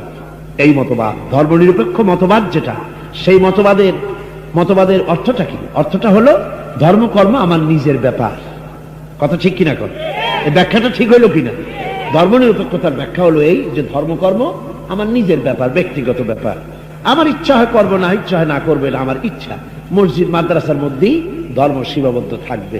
আমি বলি, এই মতবাদের কোন লোক যদি এখানে থাকেন, তাহলে আমি তাকে উদ্দেশ্য করে বলছি, বিনয়ের সাথে বলছি, আপনি মুসলমান, আপনার সাথে আমার কোনো শত্রুতা নাই। আমি অত্যন্ত বিনয়ের সাথে বলছি একটি কথা, আপনি কোন স্কুলে ভর্তি হবেন কি হবেন না, কোন কলেজে ভর্তি হবেন কি হবেন না, এটা আপনার ব্যক্তিগত ব্যাপার। কিন্তু ভর্তি যদি হয়ে যান আর তারপরে যদি বলেন কলেজের আইন মানি না, আমার আইন মতো আমি চলবো, তাহলে আপনি সেখানে ছাত্র থাকতে পারবেন? কবে পারবেন? আপনি মুসলমান হবেন কি হবেন না, কোরআন মানবেন কি মানবেন না, ইসলাম কবুল করবেন কি করবেন না, আপনার ব্যক্তিগত ব্যাপার। কিন্তু যখন একবার পড়েছেন লা ইলাহা ইল্লাল্লাহু মুহাম্মাদুর রাসূলুল্লাহ, এই কালেমা পড়ে আপনি ইসলামের গণ্ডির ভিতরে যখন এসে গেছেন, এখন আর আপনার অধিকার নাই যে আপনার ইচ্ছার উপরে আপনি দেশ চালাবেন, ইচ্ছার উপরে দোকান চালাবেন, ইচ্ছার উপরে নির্বাচন করবেন, ইচ্ছার উপরে পার্লামেন্ট চালাবেন, ইচ্ছার উপরে সেক্রেটারিয়েট চালাবেন, ইচ্ছার উপরে বিশ্ববিদ্যালয় চালাবেন। এ অধিকার আপনাকে ইসলাম দেয় নাই। কথা বুঝে আসছে? কলেজে ভর্তি হওয়া না হওয়া আপ টু ইউ, সেটা আপনার ব্যাপার। কিন্তু ভর্তি হয়ে গেলে কলেজের নিয়ম শৃঙ্খলা মানতে হবে। যদি না মানে ব্যাট মেরে বের করে দেবে আপনাকে। দেবে কিনা? কর দেবে কিনা? ইসলাম একটা থট অফ স্কুল, এটাও একটা স্কুল, এটা একটা বিশ্ববিদ্যালয়। এখানে নিয়ম কানুন আছে। এখানে আপনার নীতি ধর্ম চলবে না যে নামাজ রোজা আপনার খুশি মতো তাবলিগে যাই একটু মোনাজাত করে দিয়ে আসবে, আর এদিকে আপনার রাজনীতি, অর্থনীতি, সমাজনীতি করবেন আপনার বাপের নীতি মতো। এত সোজা না ব্যাপারটা। ব্যাপারটা পাগলামি নয়। আমার বন্ধুগণ, আর একটা কথা বোঝেন, ভালো করে বোঝেন, আল্লাহ রাব্বুল আলামিনের প্রয়োজনীয়তা কলেজে প্রয়োজন নাই, যে আল্লাহর ওদের কথা মতো আল্লাহর প্রয়োজন কলেজে নাই, বিশ্ববিদ্যালয়ে নাই, ঠিক কিনা? ক্যান্টনমেন্টে নাই, সেক্রেটারিয়েটে নাই, অফিসে নাই, আদালতে নাই, দোকানে নাই, কলে নাই, কারখানায় নাই, জমিনে নাই, বিয়া শাদিতে নাই, ওঠায় নাই, বসায় নাই, নির্বাচনে নাই, ভোটে নাই, ইলেকশনে নাই, সালিসিতে নাই, কোন জায়গায় আল্লাহর যদি দরকার না হয়, এমন আল্লাহর অবশেষে দরকার আছেটা কোথায়? আল্লাহর লাগবে কোন কাছে? এটা কি কোন মন্দিরের প্রতিমা যে তুমি যে একটা প্রণাম দিয়ে আসলার হয়ে গেল? এটার নাম ইসলাম। যখন মুসলমান হইছো, আল্লাহ সব কথা মানা লাগবে। এই কোরআন শরীফে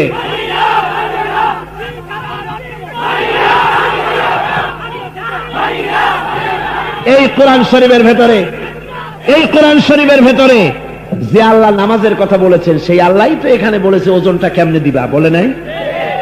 এখানে আপনি যে আল্লাহ রোজার কথা, হজের কথা বলেছেন, সেই আল্লাহই তো এখানে বলেছেন আপনার পারিবারিক নীতিটা কেমন হবে, আপনার রাষ্ট্রীয় নীতিটা কেমন হবে, দেশটা কেমনে চালাবেন, পররাষ্ট্র নীতিটা কেমন হবে, যুদ্ধ কার সাথে করবেন, কার সাথে করবেন না, শিক্ষা নীতিটা কেমন হবে, মরে গেলে আপনার জমিন কে কতটুকু ভাগ পাবে, আছে না? তাহলে কি করে বলেন যে ধর্ম ব্যাপারে আমি নিরপেক্ষ? আহা, বড় পাগলামি কথা। আপনি নিরপেক্ষ থাকতে চান, নিরপেক্ষ যে আবার আর একটা পক্ষ, তা তো আপনি বোঝেন না। আর একটা কথা বলি, আমাদের দেশে মুসলমানগুলি মরে গেলে গোসল দিয়া কাফনের কাপড় পরাইয়া তারপরে জানাজার নামাজ পড়ে কবরের মধ্যে রেখে দেয়, দেয় না? কি বলে রাখে? বিসমিল্লাহ আলা মিল্লাতে রাসূলিল্লাহ, আল্লাহর নামে রসুলের দলে উঠাই দিয়ে গেল। এবার আমি এই বিশাল জনসমুদ্র, আমার সামনে যারা বসে আছেন, তরুণ, যুবক, ছাত্র, শিক্ষক, চিকিৎসাজীবী, কৃষিজীবী, বুদ্ধিজীবী, আইনজীবী, আলেম ওলামা যারা বসে আছেন, সমস্ত মানুষের খেদমতে আমি আরজ করতে চাই, বিসমিল্লাহ আলা মিল্লাতে রাসূলিল্লাহ বলে আল্লাহর নামে রসুলের দলে কারে উঠাই দিয়া গেলেন? একটু চিন্তা করেন। এই ছাত্রটা যখন, এই লোকটা যখন ছাত্র ছিল, তখন যত মিছিল করেছে, কোন মিছিলে নারায়ে তাকবীর আল্লাহু আকবার বলে নাই। আছে কিনা এমন রাজনৈতিক দল? আমি ছেলেদের বলি, ছেলেরা, যুবকেরা, মুসলমানের সন্তানেরা, এমন রাজনৈতিক দল করো কেন যে দল করতে গেলে তুমি মুসলমানের বাচ্চা হইয়া নারায়ে তাকবীর আল্লাহু আকবার কইতে পারো না? স্লোগান লাগবে না? অথচ আমরা যখন দুনিয়া আসছি, প্রথম আমাদের কানে কি আওয়াজ গেছে? আজানের আওয়াজ, তাই না? দুনিয়া যখন প্রথম এলাম, আজানের আল্লাহু আকবার শুনলাম। আজানের প্রথম শব্দ কি? ইকামতের প্রথম শব্দ কি? নামাজের প্রথম শব্দ কি? জানাজার নামাজের প্রথম শব্দ কি? শেষ শব্দ কি? তাহলে এর দ্বারা প্রমাণ হলো মানুষের জন্ম থেকে শুরু করে মৃত্যু পর্যন্ত ঘোষণা করতে হবে আল্লাহু আকবার। যেরকম আল্লাহু আকবার, এটাই জন্ম থেকে শুরু করে মৃত্যু পর্যন্ত ঘোষণা করতে হবে আল্লাহর চাইতে বড় কেউ, এটাই ঘোষণা করতে হবে। আজ আমি তরুণদের বলি, যুবকদের বলি, ভালো করে কান পেতে শোনো। কবরের ভিতরে তোমার রাখা হলো, বুড়ো যখন হয়ে যাবা মরবা না, না মরে পারবা? মরা লাগবে কিনা? এখন চিন্তা করো, তুমি যখন ছাত্র জীবন তোমার ছিল, ছাত্র জীবনে যত মিছিল করেছো, মিছিলের একটা স্লোগানও তোমার আল্লাহর কাজে লাগে নাই, রসুলের কাজে লাগে নাই। তুমি দেওয়ালে দেওয়ালে যা লিখেছো তাও আল্লাহর কাজে লাগে নাই, রসুলের কাজে লাগে নাই। এরপরে তুমি যখন কবি হয়ে গেলে, তোমার কবিতায় নারীর শরীরের কোথায় কি আছে তা তোমার কবিতায় ফুটে উঠলো, কিন্তু নারীর শরীরের সৌন্দর্য যিনি দিলেন, ওই আল্লাহর কথা এক জায়গায়ও লিখলে না। তুমি সাহিত্যিক হলে, তোমার সাহিত্যের ভিতরে কত গল্প এলো, কত সুন্দর সুন্দর কথা এলো, কিন্তু আল্লাহর কথা, নবীর কথা কিছুই এলো না। তোমার লেখা দিয়ে আল্লাহর কাজ হলো না, কবিতা দিয়ে আল্লাহ রসুলের কাজ হলো না। এরপরে তুমি রাজনৈতিক নেতা হলে, রাজনৈতিক নেতা হওয়ার পরে তোমার রাজনীতির ভিতর দিয়া আল্লাহ রসুলের কোন স্বার্থ আদায় হলো না। ইলেকশন করলে তাতেও আল্লাহ রসুলের কাজ হলো না। নির্বাচন করলে, ভোট দিলে, চান্দা দিলে, তোমার টাকা, তোমার পয়সা, তোমার জীবন, তোমার যৌবন, তোমার চিন্তা, তোমার চেতনা, তোমার হরতাল, তোমার ধর্মঘট, এক কথায় জন্ম থেকে নিয়ে মৃত্যু পর্যন্ত কোন কাজ আল্লাহরও লাগে নাই, রসুলের কাজেও লাগে নাই। এরপরে একটা মরা দেহ রাসূলুল্লাহর ঘাড়ে উঠায় দিলাম, একটা পচা দেহ বিসমিল্লাহ আলা মিল্লাতে রাসূলিল্লাহ, আল্লাহর নামে রসুলের দলে উঠায় দিয়া গেলাম। বিবেক যদি থাকে চিন্তা করো, রসুলের কি দায় টাকা পড়েছে, তোমার মরা দেহ কেন তিনি টেনে বেড়াবে? দরকারটা কি? থামো, কি দরকার তোমার দিয়া? আল্লাহ এবং রসুলের কোন স্বার্থ তো হয় না। কথা ঠিক কিনা? জোরে কোন কথা ঠিক কিনা? আমার বন্ধুগণ, আরো সহজ বাংলায় বুঝায় দেয়, আরো সোজা করে বলে দেয়। আপনি সকাল থেকে সন্ধ্যা পর্যন্ত আওয়ামী লীগের মিছিল করেছেন, আওয়ামী লীগের পক্ষে স্লোগান দিয়েছেন। সন্ধ্যার পরে বিএনপির অফিসে গিয়া বলছেন, স্লোগান দিতে দিতে গলা শুকায় গেছে, একটু কোক খাওয়ান, ফান্টা খাওয়ান, 7 আপ খাওয়ান। খাওয়াবে? জম্মের 7 আপ খাওয়াই। তুমি মিছিল করছো আওয়ামী লীগের, আর 7 আপ খাওয়াবো আমি? এবার আওয়ামী লীগের লোকেরা, বিএনপির লোকেরা স্লোগান দিল, মিছিল করল। সারাদিন বিএনপির লোকেরা স্লোগান দিয়া জিয়াউর রহমানের প্রশংসা করে, নিজের দলের প্রশংসা করে, স্লোগান দিয়া মিছিল করে। জাতীয় পার্টির অফিসে ঢুকিয়া যদি বলে, সারাদিন মিছিল করে করে ক্ষুধার্ত হয়ে গেছি, তাড়াতাড়ি করে আমার একটু বিরিয়ানি খাওয়ান। কি কয়? জাতীয় পার্টি খুব আদর করে বিরিয়ানি খাওয়াবে, তাই না? এবার চিন্তা করেন, বিএনপির মিছিল করে যদি আওয়ামী লীগের অফিসে ফান্টা কোক যদি খাওয়া না যায়, আওয়ামী লীগের মিছিল করে জাতীয় পার্টির অফিসে গিয়া যদি বিরিয়ানি খাওয়া না যায়, সারা জীবন মার্ক্সের পিছনে ঘুরে সমাজতন্ত্র আর জাতীয়তাবাদ, ধর্মনিরপেক্ষতার পিছনে ঘুরলে পরে কিয়ামতের দিন রাসূলুল্লাহ কি কারণে সুপারিশ করবে, যুক্তিটা জানতে চাই। কেন করবে সুপারিশ? রাসূলুল্লাহ, তুমি আল্লাহর জন্য, রসুলের জন্য কি অপমান রেখেছ? মাথা খাটা। আল্লাহ বুদ্ধি দিছে ছাগল হওয়ার জন্য, মানুষ হওয়ার জন্য। বুদ্ধিগুলি কাজে লাগাও, ইসলামের কাজে লাগাও, রসুলের কাজে লাগাও, আল্লাহর কাজে লাগাও। দুনিয়াও শান্তি পাবে, আখিরাতেও। আল্লাহর কসম, আমার জীবনের বিগত 30টি বছর মানুষের কেরামতি, মানুষের গুণকীর্তন করি নাই, পীর মুরিদি করি নাই, নিজের স্বার্থে কথা বলি নাই। আলহামদুলিল্লাহ, মানুষের দিকে দাওয়াত দেই নাই। কোন পীর সাহেব ফুদিয়া কোন গ্লাস ফাটাইতেছে তা আমার দরকার? কোন পীর সাহেব পুকুরের মধ্যে ফুদিয়া কই মাছগুলো ভাইজে খাইয়ে ফেলাইছে তা আমার দরকার? আমার দরকার আল্লাহর কথা ছড়ানো, আল্লাহ রসুলের কথা ছড়ানো। আমি পৃথিবীর মানুষের তৈরি করা মতবাদের দিকে ডাকি নাই, আমার বাপের কথার দিকে ডাকি নাই, আমার মুরিদ হও জীবনে একবারও বলি নাই। ডেকেছি আল্লাহর দিকে, কোরআনের দিকে। তোমাদের সমাজতন্ত্র ডাকে মার্ক্সের দিকে, পুঁজিবাদ ডাকে আমেরিকার দিকে, ধর্মনিরপেক্ষতাবাদ ডাকে ভারতের দিকে, আর কোরআন ডাকে বেহেশতের দিকে। কোরআন ডাকে কোন দিকে? যাবা কই? জাহান্নাম না বেহেশতে যেতে চাও?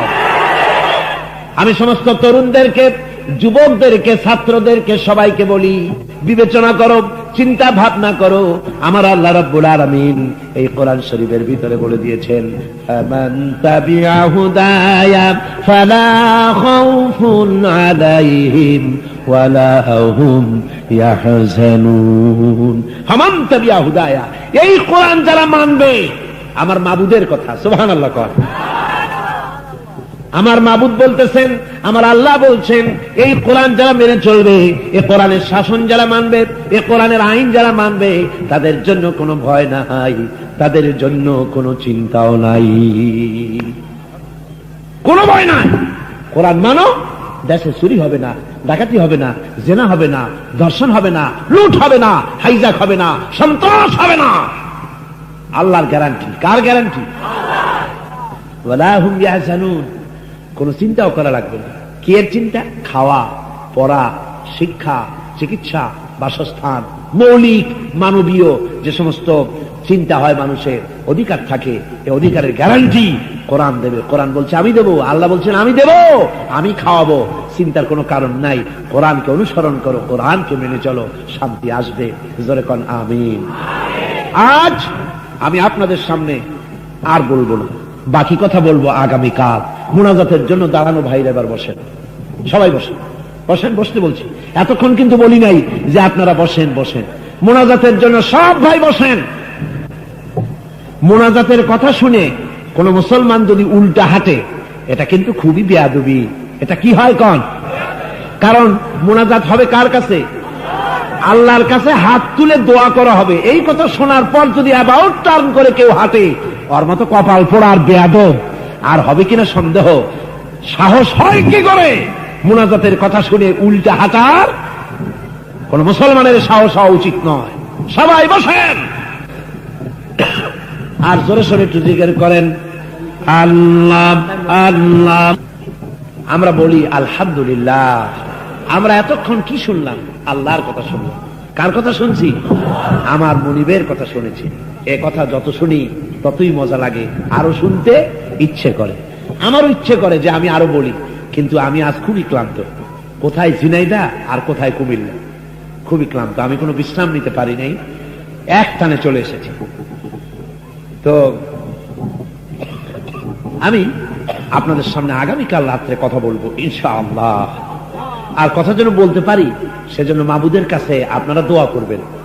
আপনারা যত বেশি দোয়া করবেন আমি তত ভালো বলতে পারবো ইনশাআল্লাহ। বন্ধুগণ, আপনাদের জন্য একটা দারুণ সুখবর। সে সুখবরটা রব্বানা যালামনা আনফুসানা ওয়া ইল্লাম তাগফির লানা ওয়া তারহামনা লানাকুনান্না মিনাল খাসিরিন। রব্বানা লা তুযিগ কুলুবানা বা'দা ইয হাদাইতানা ওয়া হাব লানা মিন লাদুনকা রাহমাতান ইন্নাকা আনতাল ওয়াহ্হাব। আয় আল্লাহ তাআলা, হাজার হাজার মুসলমান নরনারী দীর্ঘক্ষণ ধরে তোমার দ্বীনের কথা, কোরআনের কথা আমরা শুনেছি। মেহেরবানি করে সওয়াবটুকুন রাসূল করিম সাল্লাল্লাহু আলাইহি সাল্লামের রূহ মুবারকে পৌঁছায়া দাও। আয় আল্লাহ তাআলা, আমাদের মা বাপ যাদের দুনিয়া থেকে বিদায় হয়ে গেল, কবরে কোন হালতে আছে জানি না, আমাদের মা বাপের কবরগুলিকে জান্নাতের টুকরায় পরিণত করে দাও। রব্বির হামহুমা কামা রব্বায়ানি সগীরা। সবাই পড়েন রব্বির হামহুমা কামা রব্বায়ানি সগীরা। আয় আল্লাহ তাআলা, আমরা তোমার দরবারে ফরিয়াদ করি, আমরা তোমার দরবারে মিনতি জানাই। চেচনিয়ার মুসলমানগুলি ঘেরাও হয়ে গেছে রাশিয়ার কাফের কর্তৃক। আল্লাহ, তুমি যদি রক্ষা না করো, আয় আল্লাহ কে তাদের বাঁচাবে? আয় আল্লাহ, তুমি মেহেরবানি করে ওহদে বদরে ফেরেশতা দিয়া যেমন সাহায্য করেছিলে, চেচনিয়ার মুসলমানগুলিকে তুমি সাহায্য করো ফেরেশতা দিয়া। বসনিয়াকে সাহায্য করো। পৃথিবীর নির্যাতিত মুসলমানদের উপরে তোমার রহমত নাজিল করো আল্লাহ। আল্লাহ, তুমি দয়া করে আমাদের জিন্দেগির গুনাহ খাতা মাফ করে দাও। আয় আল্লাহ, আগামীকাল এই মাহফিলের শেষ দিন, আগামীকাল পরিবেশ ভালো রেখো, তোমার বান্দাদের আসার সুযোগ করে দিও। আয় আল্লাহ, তোমার বান্দিরা এখানে আগামীকাল 9টায় আসবে, তোমার বান্দিদেরকে বিপুল পরিমাণে এখানে এনে দিও, তাদেরকে হেদায়েতের কথা শুনাইও, আমাকে বলার তৌফিক দিও। আয় আল্লাহ তাআলা, বলার জন্য যে ধরনের স্বাস্থ্য আর কণ্ঠস্বর দরকার, এই গোলাম তোমার কাছে তা ভিক্ষা চাইতেছে। আল্লাহ, তুমি মেহেরবানি করে তুমি রহমত করো। রব্বুল আলামিন, এই মাহফিলের আয়োজন যারা করলো, টাকা দিল, পয়সা দিল, সকলের উপরে তোমার খাস রহমত নাজিল করে দিও। রব্বুল আলামিন, কোরআনের মহব্বত সকলের দিলের মধ্যে তুমি পয়দা করে দাও। এত বড় বিরাট মাহফিল করতে গিয়ে সিরাতুন নবী কমিটি তারা যেন ঋণগ্রস্ত না থাকে, পয়সাওয়ালাদের দিল তুমি নরম করে দাও। যাদের পয়সা আছে আল্লাহ দিল নরম করে দাও, যাওয়ার সময় যেন তারা টাকা দিতে পারে, আবার কালকেও যেন নিয়ে আসতে পারে।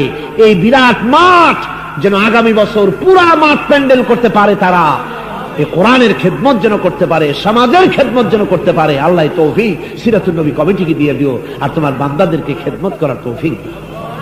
রব্বানা তাকাব্বাল মিন্না ইন্নাকা আনতাস সামিউল আলিম ওয়া তুব আলাইনা ইন্নাকা আনতাত তাওয়াবুর রহিম। সুবহান রাব্বিকা রাব্বিল ইজ্জাতি আম্মা ইয়াসিফুন ওয়া সালামুন আলাল মুরসালিন আলহামদুলিল্লাহি রাব্বিল আলামিন।